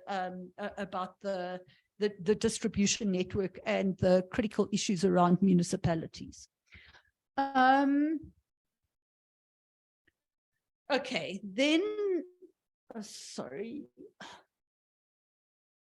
Okay, then I think that we have spoken, Steve has spoken about the just transition and the just transition imperatives. In this slide, really, I think that these, I suppose, aims or modalities of the just transition have really framed the kinds of initiatives that we believe in putting together the plan would need to require investment, and that would require investment to be allocated and programs to be developed. And so when I say there's a 1.5 trillion ask, it's not as though there's 1.5 trillion rand of projects that are sitting there. I mean, we all know that we are not great on project development in our country. We're going to have to put in place the initiatives, the programs, the projects, the activities, and do quite significant organization building and skills development in order to be able to mobilize those resources. So some very big asks. Okay. This next slide is a global look at how that 1.5 trillion was arrived at. I'm not going to go into, sorry, I'm not going, yes, someone is listening. I'm not going to go into it in detail, specifically given that we went through this in great depth last Friday. But I think that the key point around this overall ask that is set out here is that the vast majority of it does go into infrastructure, and in particular infrastructure in the electricity sector, with and we'll go through the areas first, but with particularly transmission as a critical priority. And I think that we have spoken about transmission and the significance of building up the transmission grid. The distribution grid under municipal capacity is likewise prioritized in this plan, as is the need to decommission, repurpose, and repower in accordance with the 2019 IRP, the next 3 power stations that start moving towards reaching end of life. So another important framing point that I should have made is that this, and I think this plan was put together on the basis of existing government policy. And in the plan itself, there is a very elaborate and long outline of all of the government policy in existence by the beginning of November 2022 that informed the plan. But we steered very much away from looking at the development of new policy or new programs or new incentives or whatever it is that would need to be developed. And that really is some of the conversations that we're going to need to engage in as we move into implementation. Okay, this is the slide that really sets out that policy framework. I'm not going to go into it in any depth or any detail. I think that the kinds of newest, there's been very rapid development, let's say, particularly in the electricity sector. Since November last year, we're still waiting for some of what the president announced in the SONA to look at what it means in regulatory terms, but we are working in, there's a very rapidly shifting space, but this plan is done within the parameters of existing policy. And maybe to say something else, which is quite important, is that it is done with the understanding that we have a diverse energy mix in South Africa. And this plan is looking at the bits of the energy mix that link directly to the country's climate ambitions, and in particular to climate mitigation. So that's where it really does fit in. Okay. I'm going to talk a little bit about the energy spend, which is 647 billion rand over the 5-year period. That's what the ask is. And it is presuming that this finance is coming from a range of sources and will be invested in a diverse range of sources. So it is public sector finance, it is private sector finance, it will go, we hope, into public sector infrastructure, and it will go into private sector infrastructure. And when I come onto the 8.5 billion, I'll talk about that in a little bit more detail, but you can see the areas that I spoke about, including quite significant allocations for new solar and new wind, in line with what is in the IRP, as well as for new batteries. Okay, this is something that the next slide that we need to, I think, have quite a in-depth conversation with as the business sector, because it is really around the just transition, and a lot of work was done and a lot of consultation was done, in particular with people working in the Mpumalanga area, as well as with the municipalities and with the provincial government in Mpumalanga, around the kinds of initiatives that they felt were necessary in order to ensure a just transition. And I think that talking to a business audience, the big question that arises for business is, what do we give as business, and what do we get as business from these kinds of just transition initiatives, and how do we partner with government, with labor, with municipalities, with civil society organizations in order to deliver this just transition? And I think it is a really important conversation that we need to start having as the private sector, in order to come up with some very concrete ideas. I know a whole lot of work has been done by different companies who are doing some fabulous work, but I do think that there is a need to say, as the business sector as a whole operating in this area, what does this all add up to, and how does both individual companies, individual sectors and business as a whole become key partners in the delivery of the just transition? I think issues were raised earlier on about things like road infrastructure, and you'll see on there, improving infrastructure for development is a really critical part of this program. The skills development is there, the need for planning, the need for particularly municipal and governmental capacity building, as well as building the capacity of trade unions, civil society organizations, community-based organizations to engage with this, I think is built into that. And I think there is huge benefit in looking at how we build this business government, business trade union, business society partnership around this. And I'm hoping that we can have some conversation around it. Okay, next slide is really just carries on. We were talking about, I think people have spoken a lot about manufacturing today in the context of the need, I suppose, to power the manufacturing sector. I think that maybe some elements of this program could help with that. In the short run, I think it is, again, an area where business and labor have huge common cause and common interest. It's a very big concern for the labor movement. And maybe one of the things that we need to look at in terms of the implementation of this is going forward is how business and labor together can put in place some of the programs and work with government on a set of incentives that will really take us forward in relation to these issues. And then lastly, on piloting social ownership models, this is something that came up in the early stages of this consultation, and it's a critical issue as well. You know, there's a huge renewable spend that is starting to be invested in by both business as well as essentially by the rich in society. And it is a huge opportunity and it is a huge risk, because the threat to all of our futures of having a South Africa where only the rich and the big are powered in a sea of darkness, literally, is enormously risky for all of us. And so the question of what do we need to put in place in order to be able to ensure that there is much broader access to renewable-based power in this particular context by a much wider set of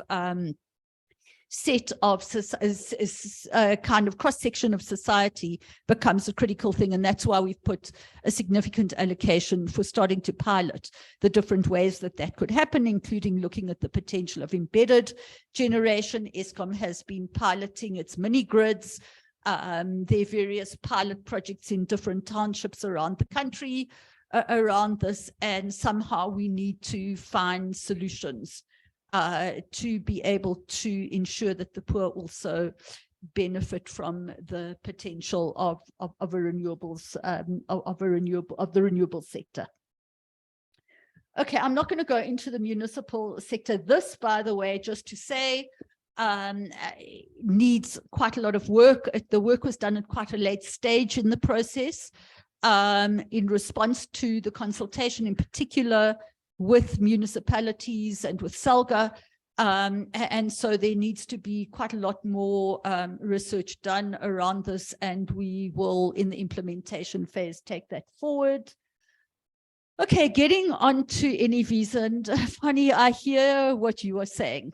And maybe let me just say, as long as I was in government, which was 17 years, there was always a kind of different directions that the automotive sector and the liquid fuel sector were going in relation to key issues, and somehow we've never resolved them. And I think that maybe the time has come for us to try and resolve some of those contradictions. So I hear what you say. Having said that, where this work on the NEV sector is coming from and going to, I think three important things to say. The first is that our OEM, our automotive sector is a major contributor to jobs in the country, right down to the liquid fuel sector, and the retail sector in liquid fuels. So there's a value chain that employs very large numbers of people across the country, and that essentially keeps particular geographical areas functional as economically productive parts of the country. If we look at where we sell what we produce, 60% of the vehicles that we produce, that are produced by the OEMs, are exported. And the very vast majority of those exports by 2035 in general, a little bit earlier in some cases, can no longer be sold with ICE engines in those jurisdictions. So if we don't retrofit, and if we don't start producing electric vehicles for that export market, we lose it. And maybe what we must say about that is that you have, in particular, on the African continent, Egypt and Morocco putting themselves forward as the successors to, or the kind of countries that believe that they can do what South Africa has been doing, except doing it through electric vehicles. So there is a huge economic and just transition imperative to be able to get this industry up and running, off the ground, starting to produce in a way that sustains the jobs, the value chains, the businesses that are currently invested in our country. The second thing about it is really around public transport. And when we consulted, what became clear is that there is already quite a lot of investment in buses, in 2- and 3-wheeler electric vehicles in the country, and that it has a significant potential to be able to support the building of a much cleaner and better public transport system. So that is why that is a focus in this plan. There's an allocation for various other things, technical assistance, early adoption and innovation, And then that 70.4 billion is really around, and this is something that is going to have to be settled between National Treasury and the DTIC, is really around what is needed. What is the government contribution to the sector, and how should that be deployed in order to get it going? So that's really the NEV part of this plan. Again, something that requires a lot more conversation and a lot more work as we move towards implementation. Okay, on green hydrogen, there are 3 areas. Again, I'm not going to go into it. On the one hand, there are a whole lot of new initiatives and entrepreneurial development of early stage green hydrogen projects. Some of it is already financed. In particular, there is German money together with the IDC that has been invested in the development of these early stage projects. There's also others. Having done the project feasibility, we've costed what the capital costs would be for those projects should they move towards implementation. And then what we've also looked at is, given that if we're going to have a green hydrogen economy developed in the country, in order to achieve the requisite scale, a large part of that is about an export economy as well. It's about the development of the necessary port infrastructure in order for that to happen. So that's how the green hydrogen allocation is put together. Yeah, I'm going to move very fast. Okay, I'm not going to go on to skills. Everyone has roundly criticized us and said there isn't enough for skills. What is not counted in there is what the government invests in the skills and what business invests in skills. And I think we've got to add that. Okay, there are then a set of principles that have informed the work that has been done. Again, I'm not going to go into them in any great detail. But I think that importantly for this audience, I think that at the bottom there, the issues of partnerships with the private sector and how risk sharing is allocated, as well as the issues around governance, I think are absolutely critical for business and for building a strong partnership with business. Then just maybe to talk a little bit about the IPG 8.5 billion, and this is what has been committed. From the president down, I think all South Africans have roundly criticized the fact that there is a very small allocation for grant finance. And in the last little while, both the German government as well as the US government have come forward with some quite significant additional commitments in relation to this finance. In relation to the French and the German concessional loans, quite a significant proportion of that is allocated in the form of policy loans to National Treasury. Maybe also to say that National Treasury, in relation to the loan finance, has been very clear that this money has got to be cheaper than the finance that it can raise in the capital markets, and they've done a whole lot of assessments of it and are satisfied that that is the case. So those policy loans are well on their way. There are some quite significant amounts of both the concessional and the commercial loans. The commercial loans really from the UK and the US. In the case of the US, channeled through the DFC, that have not yet been allocated. And I think there's a big conversation to be held around that. And then there is the issue of this 1.3 billion UK guarantee, which is going to go to the African Development Bank on the basis that the AFDB leverages that money for maximum impact. So that gives you a sense of how the $8.5 billion is allocated. Moving on to implementation, and going through, I suppose, a set of principles.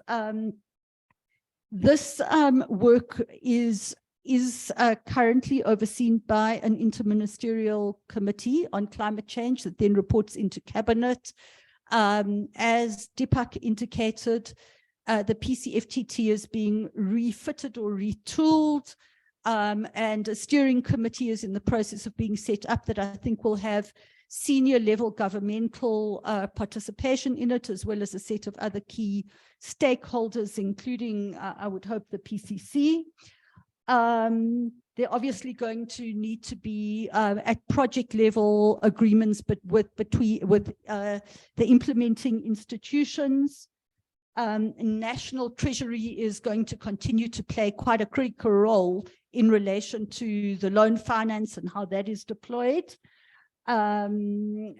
We see institutions such as the DBSA and the IDC, so our national DFIs, being important in relation to the way funds are dispersed in this program going forward. We would want to look at community level governance and trade union structures and how we support those so that we can make sure also that the funds go to the ground. They aren't all stuck at intermediary level in the system. And then we are hoping that as the private sector starts to engage in this program, that the private sector would be willing to report into a national M&E system around this so that we're getting a comprehensive view of what it can deliver. Yeah, and that is just a kind of a summary of some of that.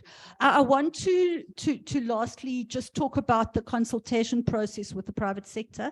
In the process of putting together this plan, there was a set of interactions with the financial sector, including with the long-term insurers and the institutional investors. And our understanding was that around, of this 1.5 trillion, that around 500 billion is the kind of pipeline that the private sector is looking to invest in these three sectors over the next 5 years. And so when we look at the financing gap, I think we must understand that there is, I think, a significant proportion of that finance has the private sector finance institutions lined up and wanting to invest. I mean, with a whole set, obviously, of conditions and things need to be met. My very last point, if you want to read this document, my guide to read the document, this presentation in a slightly elaborated form is on the presidency website. The document has a 12-page executive summary.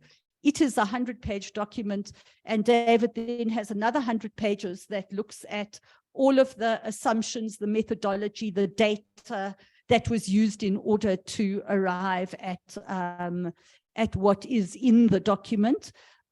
Just to say that on this call is one of our finance team, Neil Cole, is on the call and might want to come in to also answer questions. Unfortunately, the team that did the energy modeling weren't able to be here today. Thanks. Thank you so much, Joanne. Apologies for Yeah, putting you off, but that's fine. Sorry. I think we need to actually get into the meat of the discussion. So with that, thank you for a great document, I must say, Joanne. I read it over the holidays.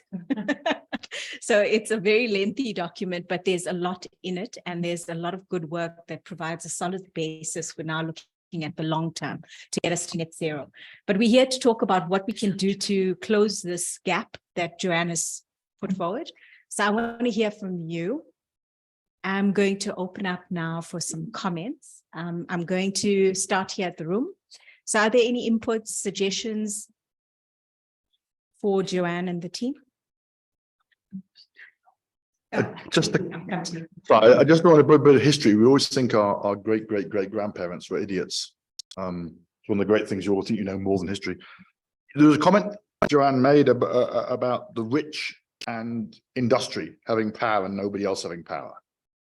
That was a comment that was made, and I think it was a very important comment, because I want to take you back to the 1920s and 1930s, when exactly that situation occurred.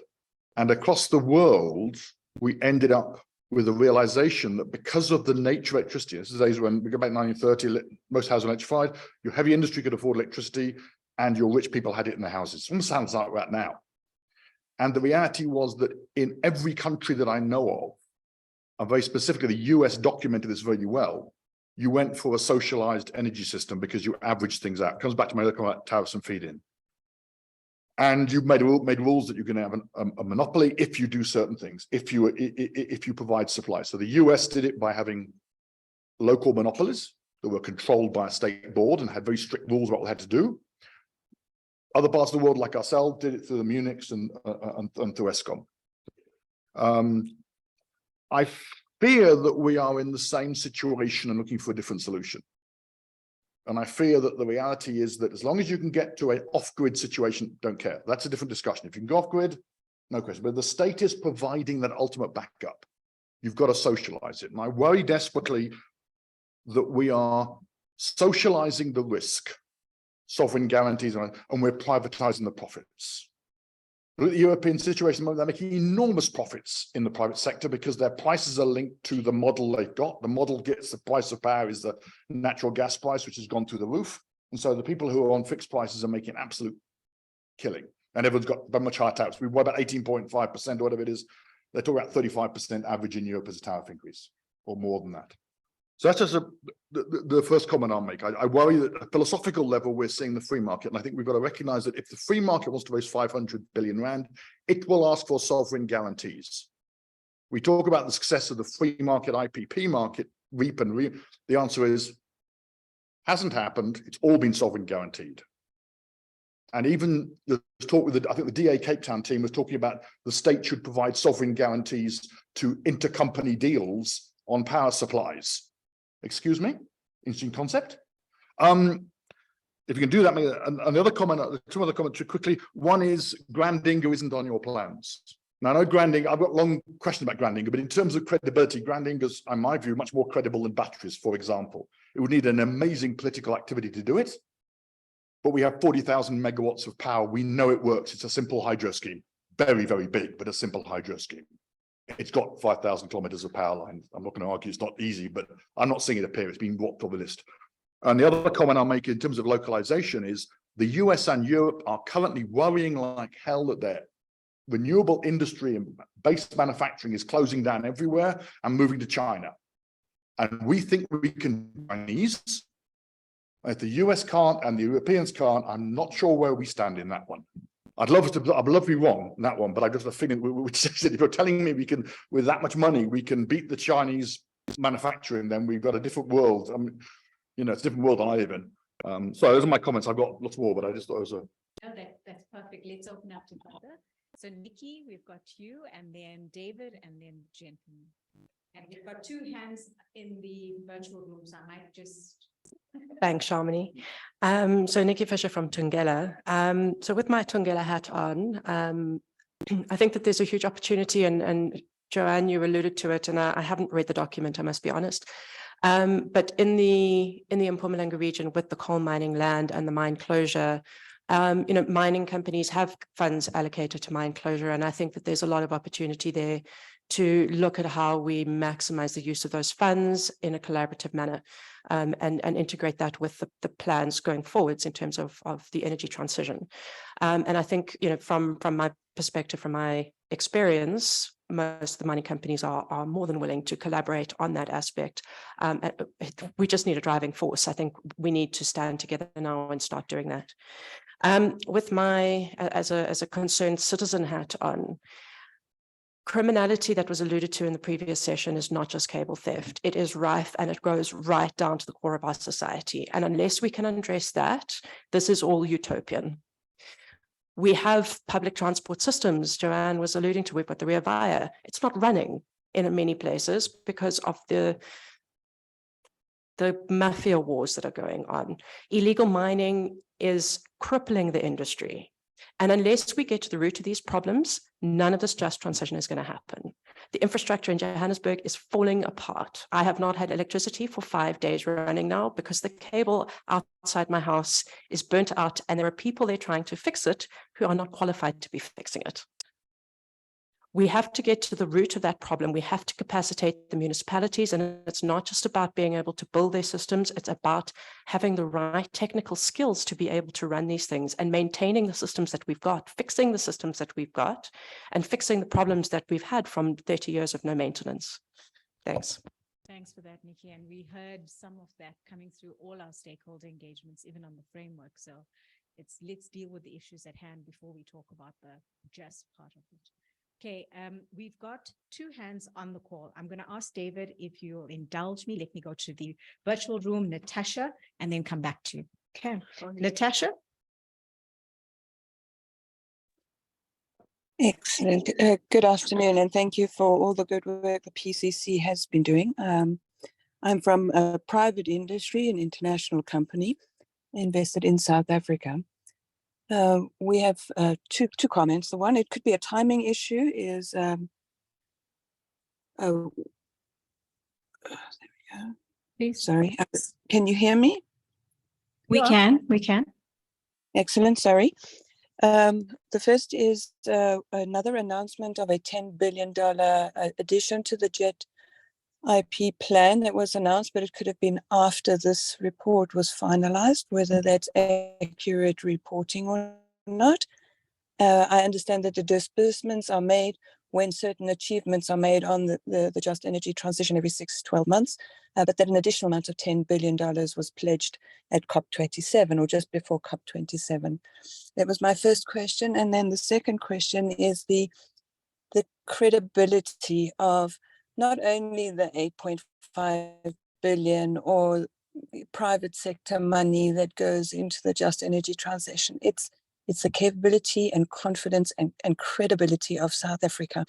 I think that is a very key issue to encourage investment and to execute.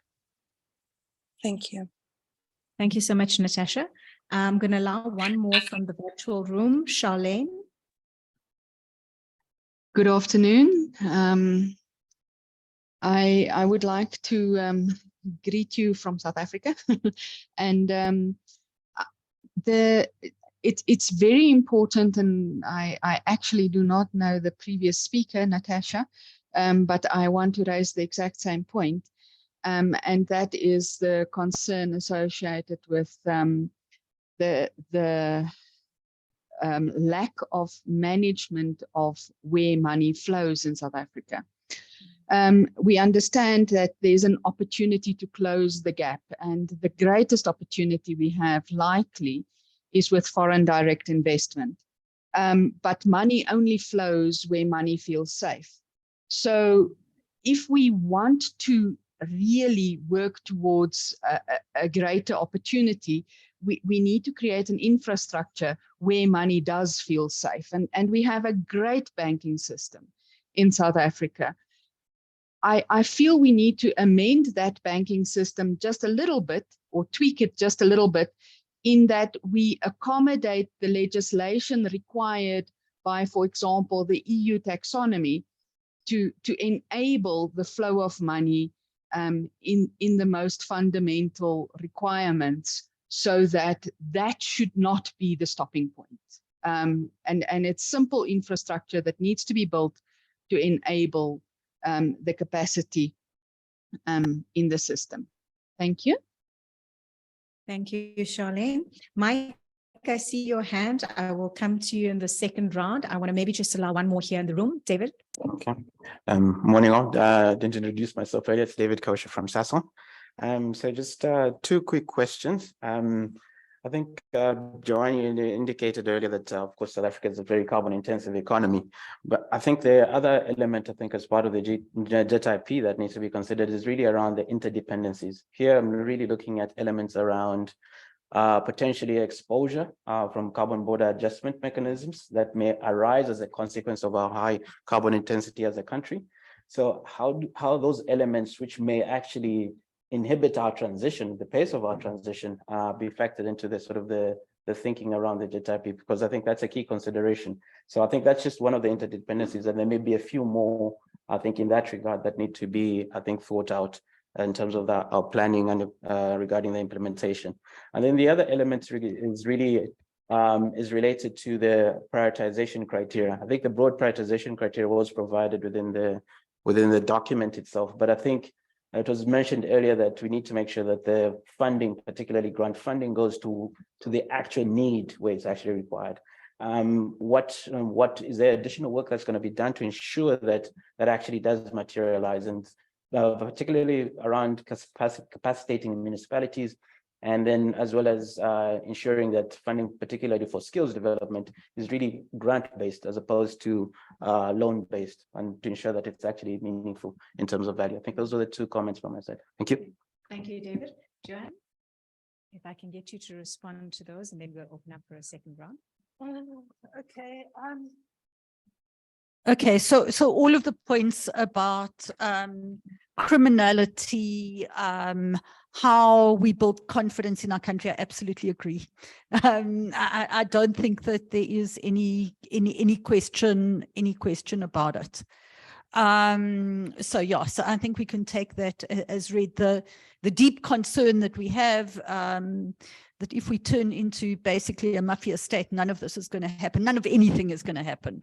We're just going to end up in a situation of greater and greater social dislocation and chaos. And Natasha, I don't know what this $10 billion that is being referred to is, and is it, I'm wondering whether it isn't in fact the Indonesian announcement.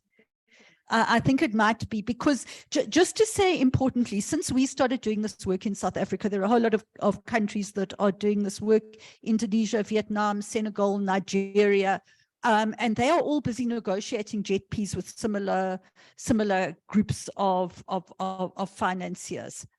On the interdependencies, I mean, certainly I think that the issue of CBAM, there's a transition risk that we face as a country because of our energy intensity, and it's similar to the issue around EVs and kind of what regulatory change in other jurisdictions might mean for us. I think that as a country, we are going to have to decarbonize. I think we've got to do it in an orderly way. We've got to do it in a way that makes sense for ourselves and our energy and our economic system. But we're also going to have to take account of the pace at which our trading partners and competitors move. And I think that that's what you are alluding to, that there isn't, this isn't a vacuum. We're a small open economy, and what happens in the rest of the world has very significant impacts on us. So I think that I take all of those points. On implementation, maybe to say that one of the things that we are doing at the moment is working with the IPG partners, as well as with a whole lot of the other partners who have come on board since this process started. So there's now quite a wider pool of potential financiers and investors than there were at the beginning, now that the plan is out. And what we are doing is doing an audit of exactly how they see their finance being deployed, what is allocated, what is unallocated. We're working with the work that the PCC is doing with the Mpumalanga province around starting to implement the just transition, and want to ensure that there's a solid link up in relation to being able to do exactly what you're saying, which is to drive that money to practical projects on the ground. But there's quite a lot of work to be done in order to be able to get there. Thanks, Joanne. We've got a question in the corner there, please. Thank you, Shaman. My name is Fanele Monde. I'm from AIUG. It's just 3 questions for me, more clarification questions, really. The first one is on the skills development. I think the point that has been made is that we are currently sitting with a shortages of skills. And now we're going into a 1.5 trillion, investment portfolio. And we are only budgeting 2.7 billion rands. It just doesn't tie up, in my view. I'm not so sure the type of modeling which was done, but the scale of the current shortages of skills, and particularly considering that the 1.5 trillion is really more on the newer technologies, I just feel there is something there that may need to be looked at. The second one is on the point that was raised in the previous session around the importance of energy efficiency. When I looked at the municipal, allocation of energy efficiency, it's 0.6 billion, 600 million. And yet, in terms of this crisis, we are saying that is one of the most important levers to get us out fast. I'm not so sure if 600 million is going to cut it. So I think we just may need to look into that. The third point, Joanne, you indicated that this plan is on the basis of the current laws. And we know these laws are currently not really investor friendly. My question is then, have we identified the obstacles that may make this plan unworkable? And secondly, are there any proposed enablers, which we can put up front, to make sure that this plan works? Because we are already sitting on 2023, second month, And this is only a 5-year plan. Without that, you know, we are going to have a problem, which links probably into a point which somebody raised in one webinar to say sometimes we produce these plans, but we do not really stress test them for implementation. Typically, the question Dave was asking earlier on, to say for us to localize manufacturing, what will it take to do that? Those are the questions I think we need to start engaging on. Thank you. Thank you, Vanele. So we've got a hand up. Mike, you've been waiting a while. Please come through.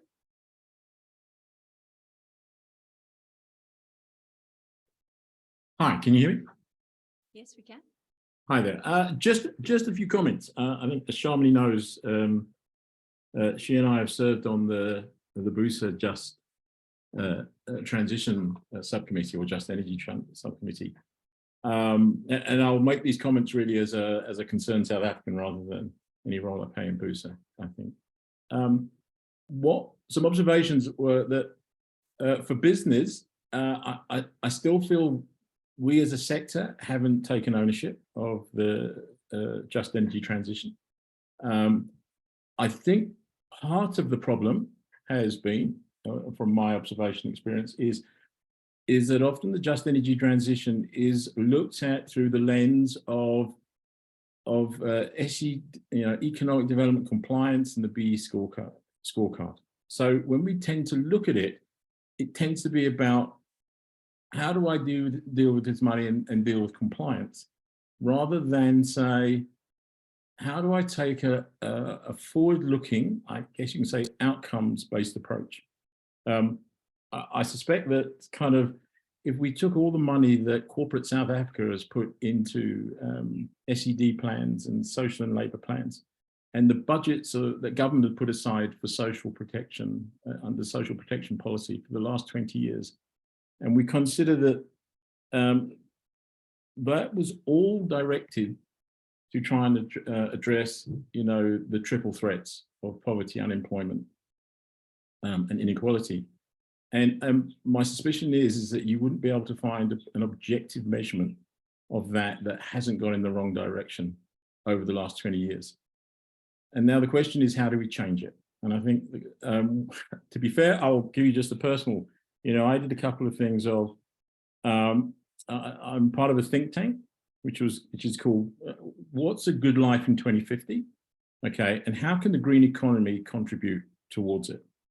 Okay, and I also did some, let's say, collaboration with academics from the University of Sussex and the University of Utrecht that look at complex system changes and how, particularly around electricity markets, I think everyone is very comfortable to talk about technology, policy, and energy choices and markets, but probably less so about how culture and ideology affects electricity markets. And the fact is that they do, okay?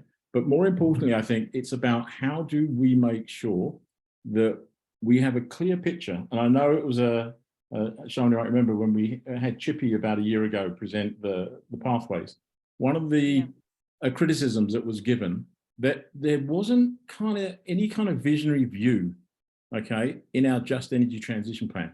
We weren't sitting as South Africans and coming out with a series of visions, and we agree that it can be different for everybody about what a good life is, as what do we want to see the South Africa in 2050, that our children and grandchildren will be, all citizens in South Africa, in fact, will be able to have access to a good life. It doesn't mean you're going to have one. You're going to have to work hard and probably a fair bit of luck. But what are the policies, what are the protections, what are the structures and fundamentals that we need? Because the just transition is actually the pathway from where we are now to that vision. And unless we set that vision, we'll all be going in the wrong direction. And I think by doing so, because we need a just energy transition, I always get frustrated that we talk about a just energy transition. We never talk about what a just agricultural transition is, or a just automotive transition. We kind of tend to burden it with that. And I think in the end, the important thing is to try and sort of, part of the key thing, because I think it's embedded in the actual, the political agreement, is how do we create a more resilient South Africa? You know, and I don't know, maybe for most of you in the room, often you built resilience by failing and getting up again. And how do we build that resilience of a South Africa where, to be fair, I think even if we were the perfect net zero 2050 citizen, okay, we are going to be disproportionately affected by climate change in South Africa. How do we ensure that our society in 2030, 2040, 2050 are going to be more resilient and more prepared for those changes that will happen? Okay, and I'll also go along with the issue around, you know, how do we create areas where we can allow innovative structures? I can almost guarantee you the kind of structural DNA of our legislative framework will kill almost any just energy transition project. Okay, and we need to think seriously about how we say, and I think it's been suggested, I think by the MPC in their pathways, about having hotspots, or 2 hotspots, I think, where we want to look at just transition. I would also say, you know, we need to look at what I would call innovation zones, where if we can see a project, okay, that meets a certain number of criteria around the just energy transition principles, for example, that you showed there, but is being prevented by certain legislation, that there's an ability to remove it for a project to go ahead, because it's the best way of working out whether it works or not. If it works, you know, then we can think about legislative change. If it doesn't work, we get up and do it better next time. And I just think we need to try and take a different and more forward-looking approach around how we look at the just transition, and not look at it as just say, let's spend money on renewables, let's spend money on grid. In fairness, one of the issues that I think is we're trying to address probably in the Sarum process is South Africa has a fantastic industry, okay, that produces a lot of what we call balance of plant in the renewable energy sector. And they produce it competitively, and they produce it of very high quality. But when we have discussions about a renewable energy master plan, we have a fixation on this totemic industrialization of we must have panels in South Africa, we must have turbines in South Africa.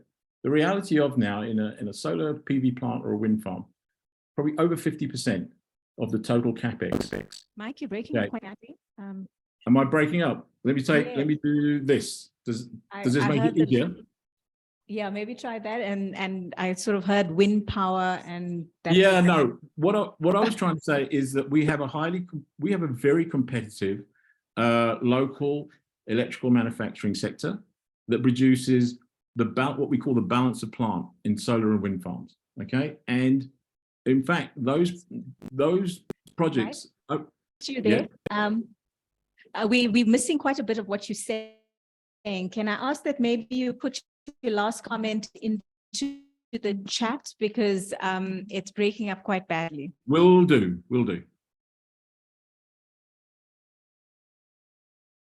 All right, some points, and I think you've actually spoken a little bit about the PCC work program in totality. I mean, we're talking about right now very 2 specific aspects of work, but there's a much broader piece of work on the zero pathways, what that vision looks like, how we're going to get this. Steve did speak about that earlier, but I also want to mention one other thing is that we are also looking at a just transition financing mechanism that we are doing as part of the finance working group. So there's different aspects of the full transition and what this would look like that hasn't been mentioned here. But if you want some further information on all of these different pieces of work, I'd suggest you go to the PCC website.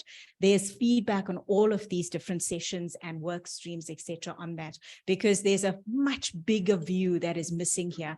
So Mike, you've alluded to quite a lot of stuff that we are doing and is very much part of our work program. So before I hand over there, Joanne, can I maybe ask you to respond to some of this, and then we'll go to David here in the room. Okay, I'm only going to respond. I think I'll take a whole lot of this as comment, but I think I just want to respond to Fanele's issues.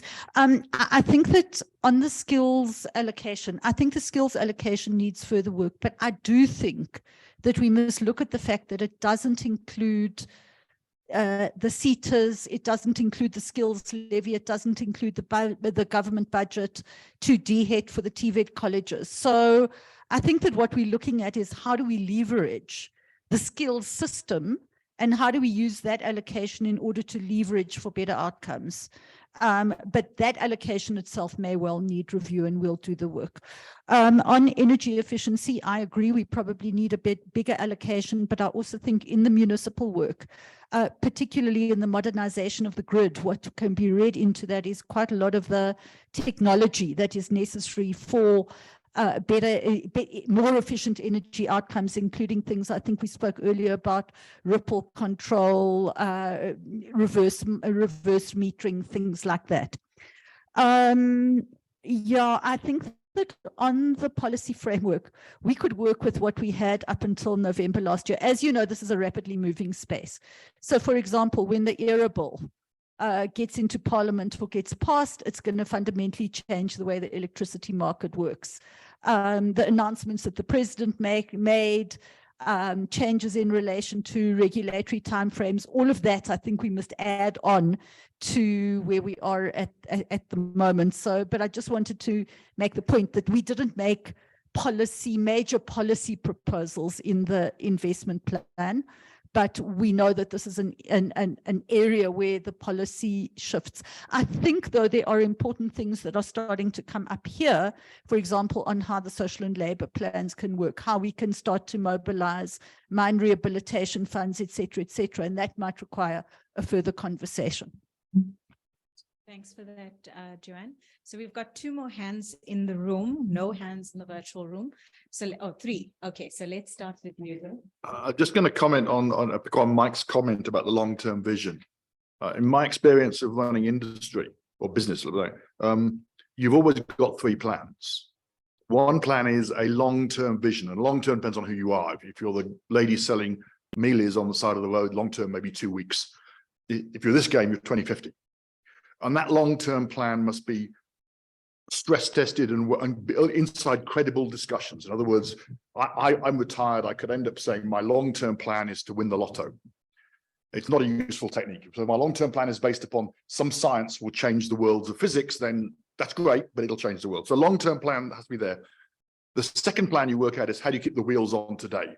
How do you pay wages this week? And so if I take Eskom as an example, picking on my old company, I'm sure they're worrying about how they keep the lights on, hopefully in the next, whatever. And then you invent a transition plan, which says, how am I going to move from where I am now to where I want to be? You anchor it on 2 ends. I'm really worried that we're building the transition plan when we haven't really agreed what is a long-term plan. The 2050, I mean, the last IRP was, I thought, truncated at 2030 only because it avoided an argument, if that makes sense. I felt that the IRP in 2010 was 20-year horizon, that seemed reasonable. The IRP in 2019 was 2030, that's meaningless because any massive project, natural gas, infrastructure, pipelines, takes longer than 10 years to get into the ground. So serious long-term. So I worry that we are worrying about a transition. Lots of comments on transition, but even so, the transition is based on going from here to there. And we haven't quite defined what here is, and we haven't quite defined what there is, but we're busy defining another way to get between 2 of them.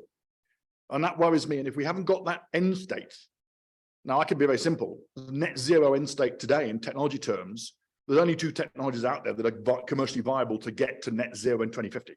One is large scale hydro, one is nuclear. All the grids in the world that are low carbon and large have those 2 components in some measure. You can't do nuclear by 2030, that's not a question. I just put that question on the table. The other thing is that, so that's my biggest comment, is we're talking transition policy, and yet we haven't seriously sorted out what the real short-term solution is. Listen to Parliament and the SONA debate, and you hear all kinds of arguments coming out from there. And the other one is we haven't really sorted out and agreed in an IRP type of sense, or IEP type of sense, what 2050 looks like. So we've got some nice thoughts, but I'm not sure those thoughts are really working through. And that's just a comment in general. So I'm sorry, I don't want to talk too much. No, thanks for that. I think points well made. And I think, Steve, what we're hearing very strongly is, what is that visioning exercise? What does that future look? How does the energy space look like? And what is that mix? And more so, how does that trickle through into agriculture and to all of the other sectors as well? What does that look like? It's one thing to say net zero, but we don't quite know what it actually means at a granular level. So I think if we move to I know there was another hand there. Sorry, let me take that hand and I'll come to you, Happy. Thank you. I'm Priscilla Jezi from ESCOM Treasury. I think the team has really done a good job on the plan, and obviously the crux is on the implementation. And thank you, Joanne, when you were saying that the grant portion is increased. That is much appreciated because we know that we are classified as a middle-income country. So there are restrictions, obviously, on the grant and the assistance. But obviously, we've got decommissioning that is very expensive, that requires proper allocation, so that we don't increase debt over debt on things like decommissioning. So having negotiated with those funders for years, I know that they also have restrictions in what they can do. So I think what we must push for is for innovative kind of financing, not settle for conventional methods, because when it comes to the transition activities, they are sometimes not all accommodated in their criteria. So hence it's important to really push for appropriate funding mechanisms that will cater for the actual transitioning. But also just to say, obviously this fund, it's a catalytic sort of fund. It won't cater for all our needs. We'll use it to crowd in more, private fund and all that. But I think it will be good, like we said, that we need to prioritize the grid. So if we can look at more alternative grid solutions, funding solutions, that will be appreciated. We see a lot of developers coming with very good ideas upfront, also saying that we can help fast track in terms of the timing and all that. So if we can really zoom into those innovative ways, that will ensure that the capacity comes quicker than the TDP. Thank you. Happy, and then I'll come to you. I don't see any hands still in the virtual room, so we're going to take all the hands here. Happy? Okay. Yeah. Thanks, Chair. Just at a conceptual level, I think Joanne indicated that the actual JET IP is couched within the UNFCCC. My question really is, when the IPGs were, or when you were in the discussions with the IPGs, was couched as mitigation finance or transition finance? There's a obvious reason why I'm asking this, but because generally there is a discussion at the international negotiations about having actual transition fund, a global transition fund, and just trying to get a sense of where that is going, and at least in this case with the JET IP, how was it couched? And then secondly, I think just to echo the same concerns around municipalities, the big problem that we still face in this case is that the cost of doing business in municipalities is increasing because of the fact that companies and corporates are having to do a lot more in order to secure their own production, and then on top of that having to satisfy the needs of those who are citizens in those territories. And I think this is a big problem.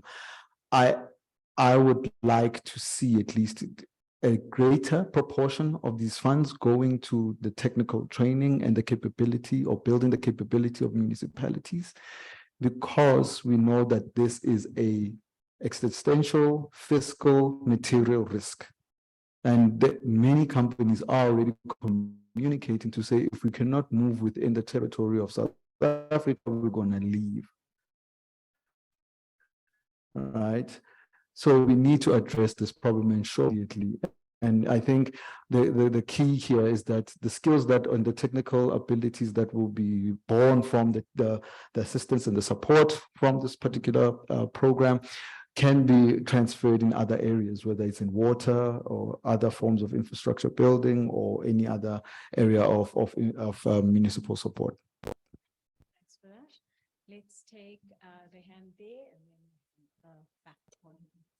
Thank you, Program Director. My name is Nivesh Ngavanda. I'm the CEO of the South African Wind Energy Association. I think firstly, I want to congratulate Joanne and the PCC for the work that has been done. We need to acknowledge how much of work has been done to get us here. And the transition plan is not just looking at the transition to renewable energy and the grid challenges, which is the greatest challenges that is being faced by the sector, but really getting down into the support mechanisms of skills, SME support, municipal support, and also really nice to see the inclusion of the management, the program design, and the implementation being built into the investment plan to ensure that we're moving this forward. So I think in listening to the discussion, I'm sure we can all find criticisms and we can all find areas of improvement. But unfortunately, given the energy crisis that we're in and our need and our commitment to transition, we're not afforded that time. So we need to move, and we need to move a lot quicker to ensure that as South Africa, we can move forward with energy security particularly. And we need to be agile enough to ensure that there's improvements along the way as a working document. Having said that, I have two specific questions on the IP plan. So under the JET IP priorities for electricity specifically, I saw there was inclusions of allocations for new PV, new wind, and new storage. I would just like to know where these are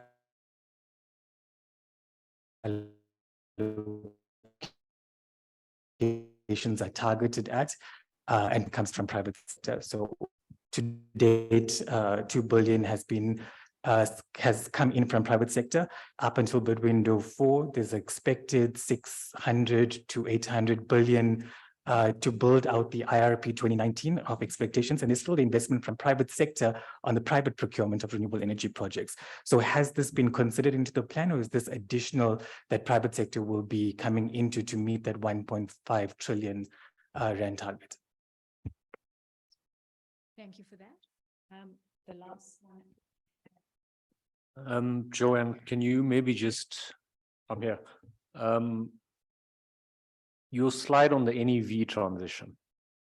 I'm not sure if I fully understood what your table was saying. The top line spoke about a 44 billion allocation to, I can't remember the term. Was it terminology, industrialization or innovation or something like that?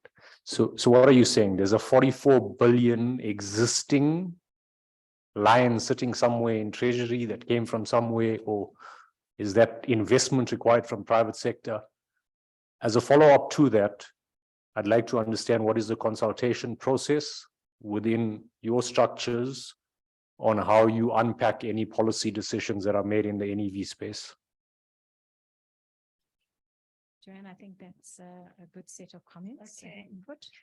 Thanks. I'm not going to respond to the comments, but more to the specific questions. So happy. I wasn't there at the point that the Glasgow partnership was negotiated, but my understanding is it was seen as finance that would support South Africa in its energy transition on the basis that that finance would allow a greater level of mitigation ambition. Okay, so I mean, you know, I think it's a bit of a circular way of framing it, but I think that was the conversation that was being held. Yeah. I think we take the point around the municipalities, and thanks for the Eskom treasury point. I think that in the work that needs to be done around the grid going forward we'll need to work very closely with Eskom, and I think if there are innovative solutions coming forward from developers, we need to look at those. Just on what we looked at, I mean, I think we looked at the IRP and what the IRP targets are, for the period in terms of looking at new wind and new solar, and that was costed. But in addition, Eskom's own plans were also put into there. So it's a global amount that presumes both private and public investment in renewable infrastructure.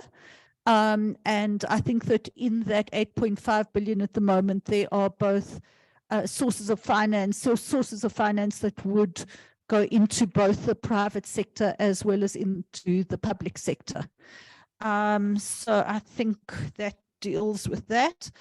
Then on the NEV, we worked with the DTIC quite closely in relation to their costings of what they felt at that point in time the NEV transition would require and was. And we also had a couple of consultative sessions with a set of both governmental and private sector stakeholder and entrepreneurs in the EV space. Going forward, in terms of taking that forward, we'd carry on working in relation to the DTIC as the policy department. And as the conversation between them and the industry moves forward, I think we'll take our direction from that and really look at this finance as how does it support that policy, the policy direction that then gets agreed, and that will have to then get programmed. Okay. Thank you, Joanne. Are there any further inputs? Kavita? Thanks, Shamini. There may be a risk of repetition here, but I just want to emphasize a couple of points. And I think one of the things we really have to acknowledge is that this work and this process, this journey is critical if we're going to achieve these long-term aspirations. But then we have a reality that doesn't correlate to that long-term vision. So we need to find a practical way to make this achievable. But there need to be interventions right now for business specifically, and I'm speaking from the business perspective, is a lot of what's being asked of business is being threatened by the situation we're in currently. And most of business is currently fighting fires, dealing with the crisis, trying to survive, just trying to achieve objectives that we've set for the 5 and 10-year horizon. And we're not achieving it because of the situation we're sitting in. So I think we need to find a way to make the current situation a little bit more manageable. It's not going to be easy, I know.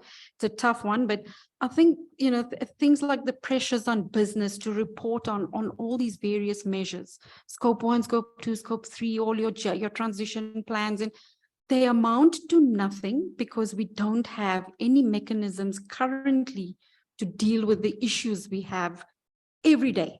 You know, business cannot survive. The power goes out, the production fails, the workforce is upset. I mean, there's just no way for business to come out of this with any sense of sanity. So we need to find a way to marry those two situations in some way. And I know it's not easy. I know it's one of the most difficult things to deal with.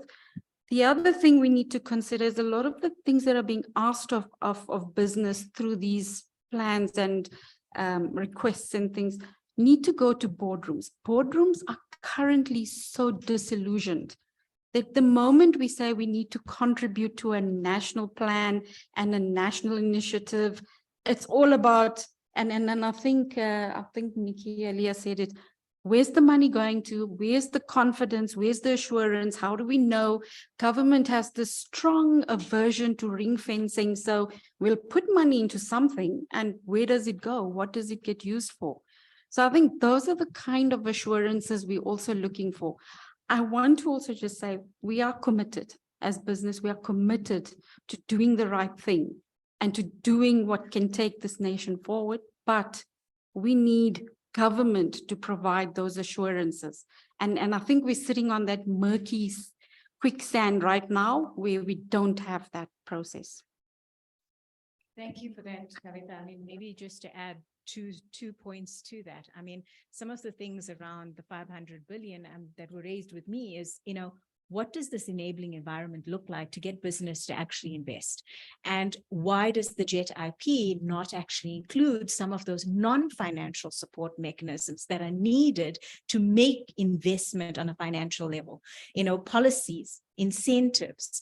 We spoke about a lot about the policies that are existing, but what about the policies that are needed to invest in this way? Incentives are missing. It's a critical discussion. And I think, David, you raised the point about international, gives you market access, affordability to place products in that market. So we need to start thinking more broadly than just simply the financial aspect. Excellent points, Kavita. Just the last point on the point of transition finance, just to enhance on what Joanne said. When we were talking about, I was talking about pushing boundaries, I meant exactly that in terms of transition finance, because they are conventional streams, they don't fully address, you know, the transitioning. So if we will negotiate business as usual kind of financing mechanisms, then we won't fully cater for transitioning. So that's exactly what I meant when I was saying that they are restricted, but open to ideas. If you obviously, you know, propose a financial construct, they are not used to, if there's precedent somewhere, you bring it, they are comfortable to go with it.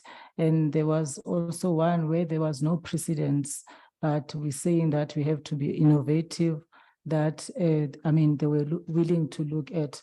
So all in all, what I'm saying is that transition finance is definitely on the table. Otherwise, we wouldn't achieve what we want to achieve. Thank you. Thanks for that, Priscilla. Okay, Joanne, I don't see any further hands. Do you want to maybe address those, make a few points?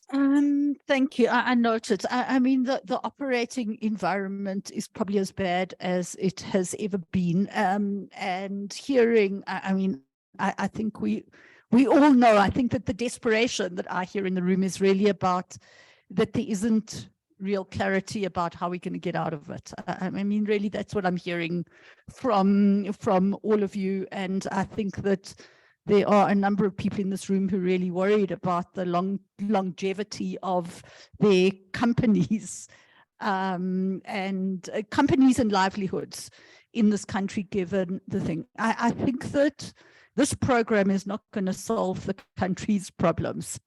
But I do think that we can use it to do some of the things that might open the way to, in a small way, start creating some of the solutions and ways forward. I take absolutely the point around the policy. And I think having put the plan on the table and moving into an implementation stage, there is now the ability in a much more fundamental way to engage on what are the enabling conditions that would be needed in order that this finance is deployed in the most appropriate way with the best outcomes and to the places where it is most seriously needed. And I think that this, these sets of consultations with the key constituencies are going to be very important, not only in relation to a comment on the plan, but in the process of implementation, so that we can somehow ensure that how this finance is actually deployed does support the initiatives that many of you are taking and supporting and wanting to achieve. Yeah, I think that's it. Just one thing on transition. I think that one of the things that, I mean, this is starting to raise for me again is following on the green taxonomy. There was a conversation with National Treasury around the fact that we need a transition taxonomy in South Africa, because we are not going to jump from our carbon intensive to a green economy, and we've got to give the space for the process of transition. And just a whole lot of the comments that people are making are raising for me again the need to actually start to define and clarify that, so that we have a set of government supported arguments and work around what that transition actually looks like, and so what the allowances have got to be made for the process and the timeframes. And maybe that's something that we can take forward from here into the consultation with government, because I think it's a huge challenge for business, and it's a huge challenge in particular for energy intensive business if we don't have that clearly defined and we don't give the space in a structured way for business to be able to walk that journey. So I think that's something maybe we can take forward, Shamini. Thanks. Thanks for that, Joanne. I just recall there was one question related to what was included in the private sector allocation, if it's over and above the existing, or is it maybe you can come through? So maybe to say, and it's set out in that slide around the 8.5 billion at this point in time, two processes. And Janice is in the room and she did a lot of the work for one, so she might want to, she is probably a lot more informed than me on it.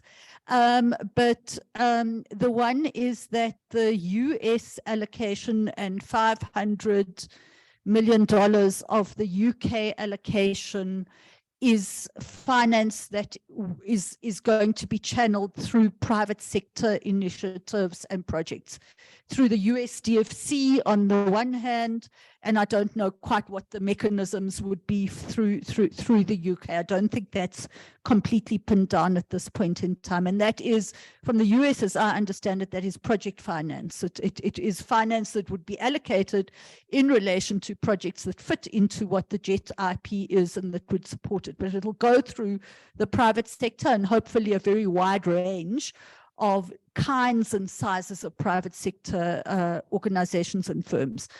The second process was to say, if the private sector is going to leverage this finance, what is the quantum that we're looking at that the banks and the institutional investors are looking at in their kind of medium-term allocations that could be invested in infrastructure and initiatives that are consistent with the IP. And that was where that amount of 500 billion rand comes from.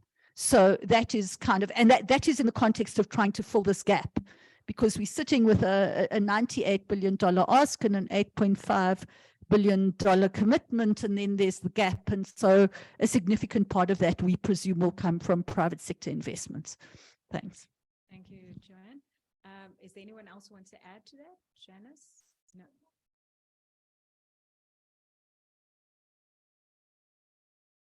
No, I can just add a tiny bit of additional context to that.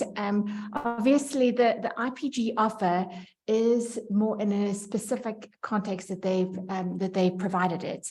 The UK offering is through the BII, which is their development organization, and PIDGE, which is the infrastructure organization, and they will review projects that align with the JET IP and their specific mandate, and that will be the deployment modality for that particular finance. And then the DFC can, the US initiative can provide both a portion of equity as well as debt to JET IP related projects as per their existing mandate as well. So that could be in a project finance context, as we know it, in terms of some sort of limited recourse finance, or it could also be investing in particular organizations that are doing work or initiatives that relate to the JET IP as well. So there's some flexibility. There's quite a lot of work that needs to be done to get criteria and to articulate well how that's exactly that's going to work. And that's part of the implementation team and, you know, on our agenda to do in the short term. In terms of the, so that's quite specific in terms of the amounts. In terms of the discussions that we had with the broader private sector community and the amount that's being mentioned there is related to the types of projects that we believe within the JET IP should be private sector investable. In other words, that we're ensuring that the right flow of funds is matched with the right projects, and that was correlated with their, and a lot of them public commitments, I might add, that the banks have made of what they are going to deploy into sustainable finance and renewable projects over the 3 to 5 year period. So there were a number of data points that informed that particular amount, but obviously it is only indicative at this stage, and it will be contingent on a whole lot of criteria that needs to be met, not least that there are investable projects available for them through the various programs. So I hope that helps and provides a little bit of context to the work that we did in that regard. Thank you for that, Janice. Okay, so I'm not seeing any further hands on the online attendees. I want to check one more time here, David, and we've got one more. In the I promise this is my last one, unless we go for some time. But I want to put a radical question to the PCC team, and that is that I'm thinking electricity particularly here, so I'm not looking at the wider thing. There was internationally, and in this country specifically, in the 1990s, a decision to move away from the market model, which said you had that power was utility. In other words, it was part of the thing that the state provided somehow, that the state was accountable, to a free market system. The intent at that point was that the free market system would self-finance, and the state would not be burdened with the cost of the things. I mean, 1984, when I joined ESCOM, 42% of the fixed investment in this country was going through ESCOM and our power station program. It's worth bearing in mind the size of that going on. That policy, I would argue, and I'm not going to have that debate here unless you want me to, I'll stay afterwards for the 3-hour debate on this one. That policy directly led to the 2007 crisis. Now, I can explain and it also led to Medupi Casili being disasters because ESCOM demobilized its entire construction organization, its entire engineering team, its entire project management teams were demobilized. So ESCOM went from, we have no plans to build anything ever again, to we're on site with the 2 biggest projects in the Southern Hemisphere in about 24 months. And that's a bad project management. So but the world economy sat there and did the same thing. And the problem we had was that the timeline of the response of a utility, big power stations, to policy changes is about 25, 30 years.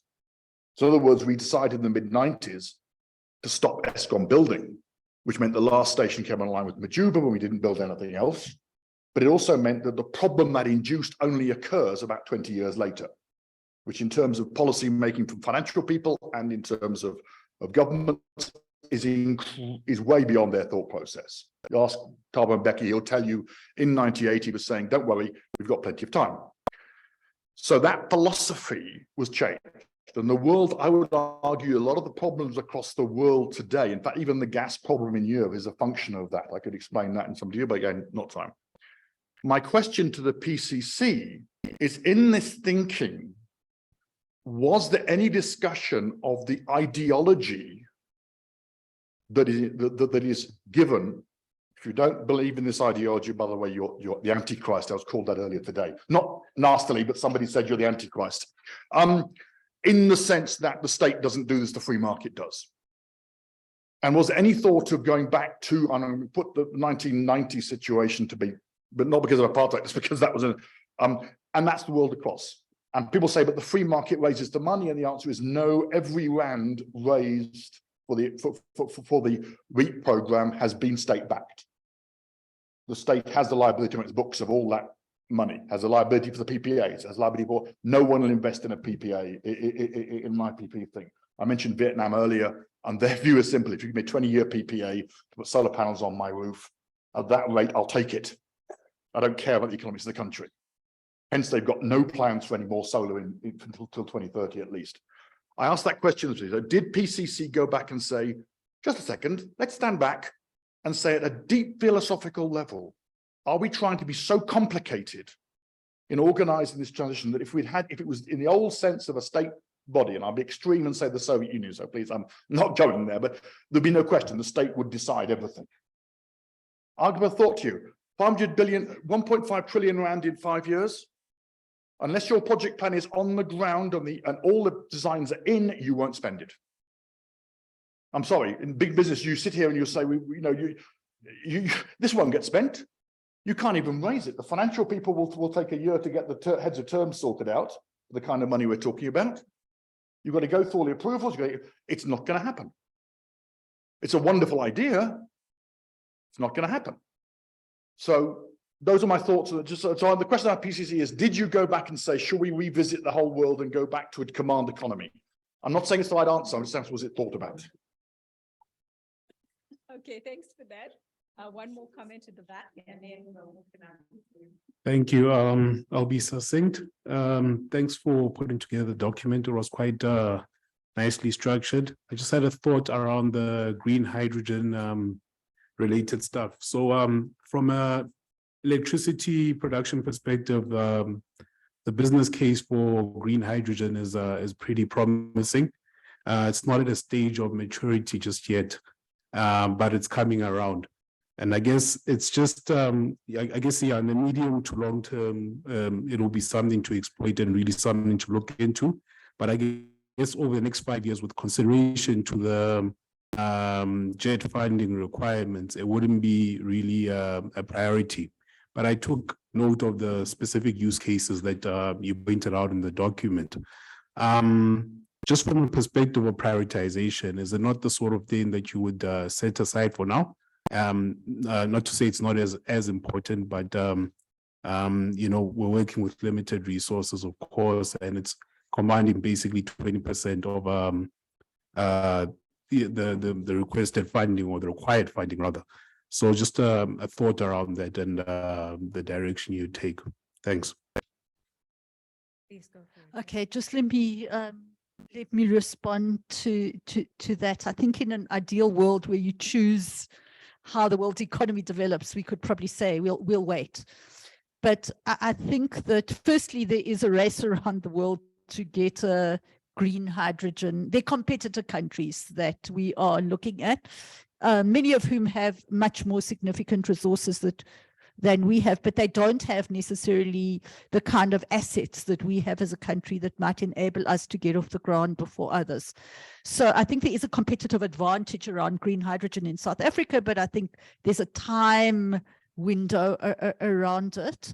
I also think it's a question of what kind of an industrial economy do we want in the future in South Africa? And do we want to keep in particular our steel industry, our cement industry, kind of that element of a heavy industrial base? Because I think for that into the long term, and given the threat of things like CBAM, you are going to need to have a clean energy solution to be able to power heavy industry if we want to retain it as a country. So I think there are choices to be made there. But I do understand where you come from in raising the issue. But unfortunately, I don't think that we as an economy can choose our global time. I think there is policy stuff that needs to happen around green hydrogen, including in the EU and other countries, in order to make it viable. A quick follow on that then, sorry, is that, have you looked at, excuse me. No, please. Can I go ahead? Yeah. Just a quick follow on that then is, have you looked at the difference in outcome for us then if we are first movers or if we move second or third on the technology itself? Yeah, I'm going to ask Shamini to respond on that. She knows the sector much more depth than I do. Okay. So I'll speak without my facilitation hat on, and I'm going to speak as Cecil now. So yes, we have done a considerable amount of work on this, and there's a number of first mover countries globally, but if we don't move now as a country, we actually won't get a foot in the door. We need to at least get proof of concept catalytic projects off the ground now in order to be able to tap into product premiums and various other incentives that are being offered. I mean, the US, like was said by David, they've got the IRA, the Inflation Reduction Act. I mean, they're moving really fast and they're incentivizing at a huge cost. I mean, they are really taking up a lot of that market and things are moving there. If we don't move as a country on those particular projects, you're going to sit with no ability to actually get into the market. And that's where this really comes in. So it's right in the fact that we need to actually start investing now. It's a nascent space, so it needs funding. But at the same time, we need to recognize that it isn't the priority space. I agree with you. You know, the grid needs to be there. Otherwise, you're not going to have the renewables to be able to make the green hydrogen. So you need to be able to invest the bulk there, but you still also need to have that stimulus funding, if I can call it that, to get these sectors that are going to be big economic sectors into the future, and we need to start doing it now. So there's a timing element. There's a job creation part of it. So we want all of this to be timed at the same time. So therefore, the investment now, I think, is rightly placed. Okay, so we've got one more point from David, and I don't know if this is going to be Dr. Alva or Steve. Well, I'll give you some reflections on it. I'm wearing red socks today, Dave. So I mean, my instinct would be to go for the command economy, but I think we face very real constraints in trying to achieve that, not least the state that simply doesn't have the balance sheet. So yes, governance and ownership models, I think, is integral to the consideration of this energy transition and the debates that we're having. I mean, as you know, the model that we're going for is state-owned transmission, state-owned distribution system, and on the generation side, opening it up to a far more decentralized and competitive system, which will have a mix of publicly owned and privately owned generation. And I think long-term, that kind of decentralized and competitive system is actually going to give us a far higher degree of security and resilience than, your state-dominated model.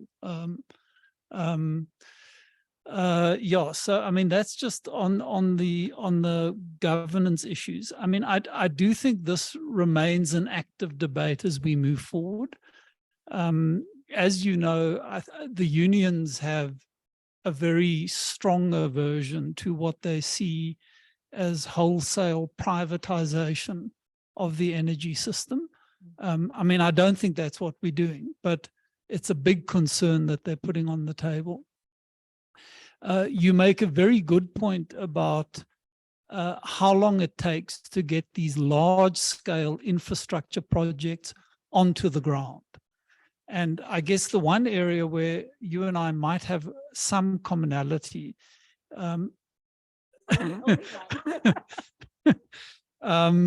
is, I think we've got to become far more interventionist and directive about how to get these big catalytic investments around the transmission system going. Everyone, including business, has been up in arms about the president's declaration of a state of emergency, state of disaster. I mean, what I do think it does within the government system is give an added level of priority and the ability to drive things through across some, very dysfunctional interministerial rivalries. So, I think the appointment of an electricity minister, giving them a strong mandate to focus immediately on the load shedding issue and the ability to intervene across the government system, I think these are important interventions, and I think we should support them. Okay. Thank you, Dr. Alva. Okay.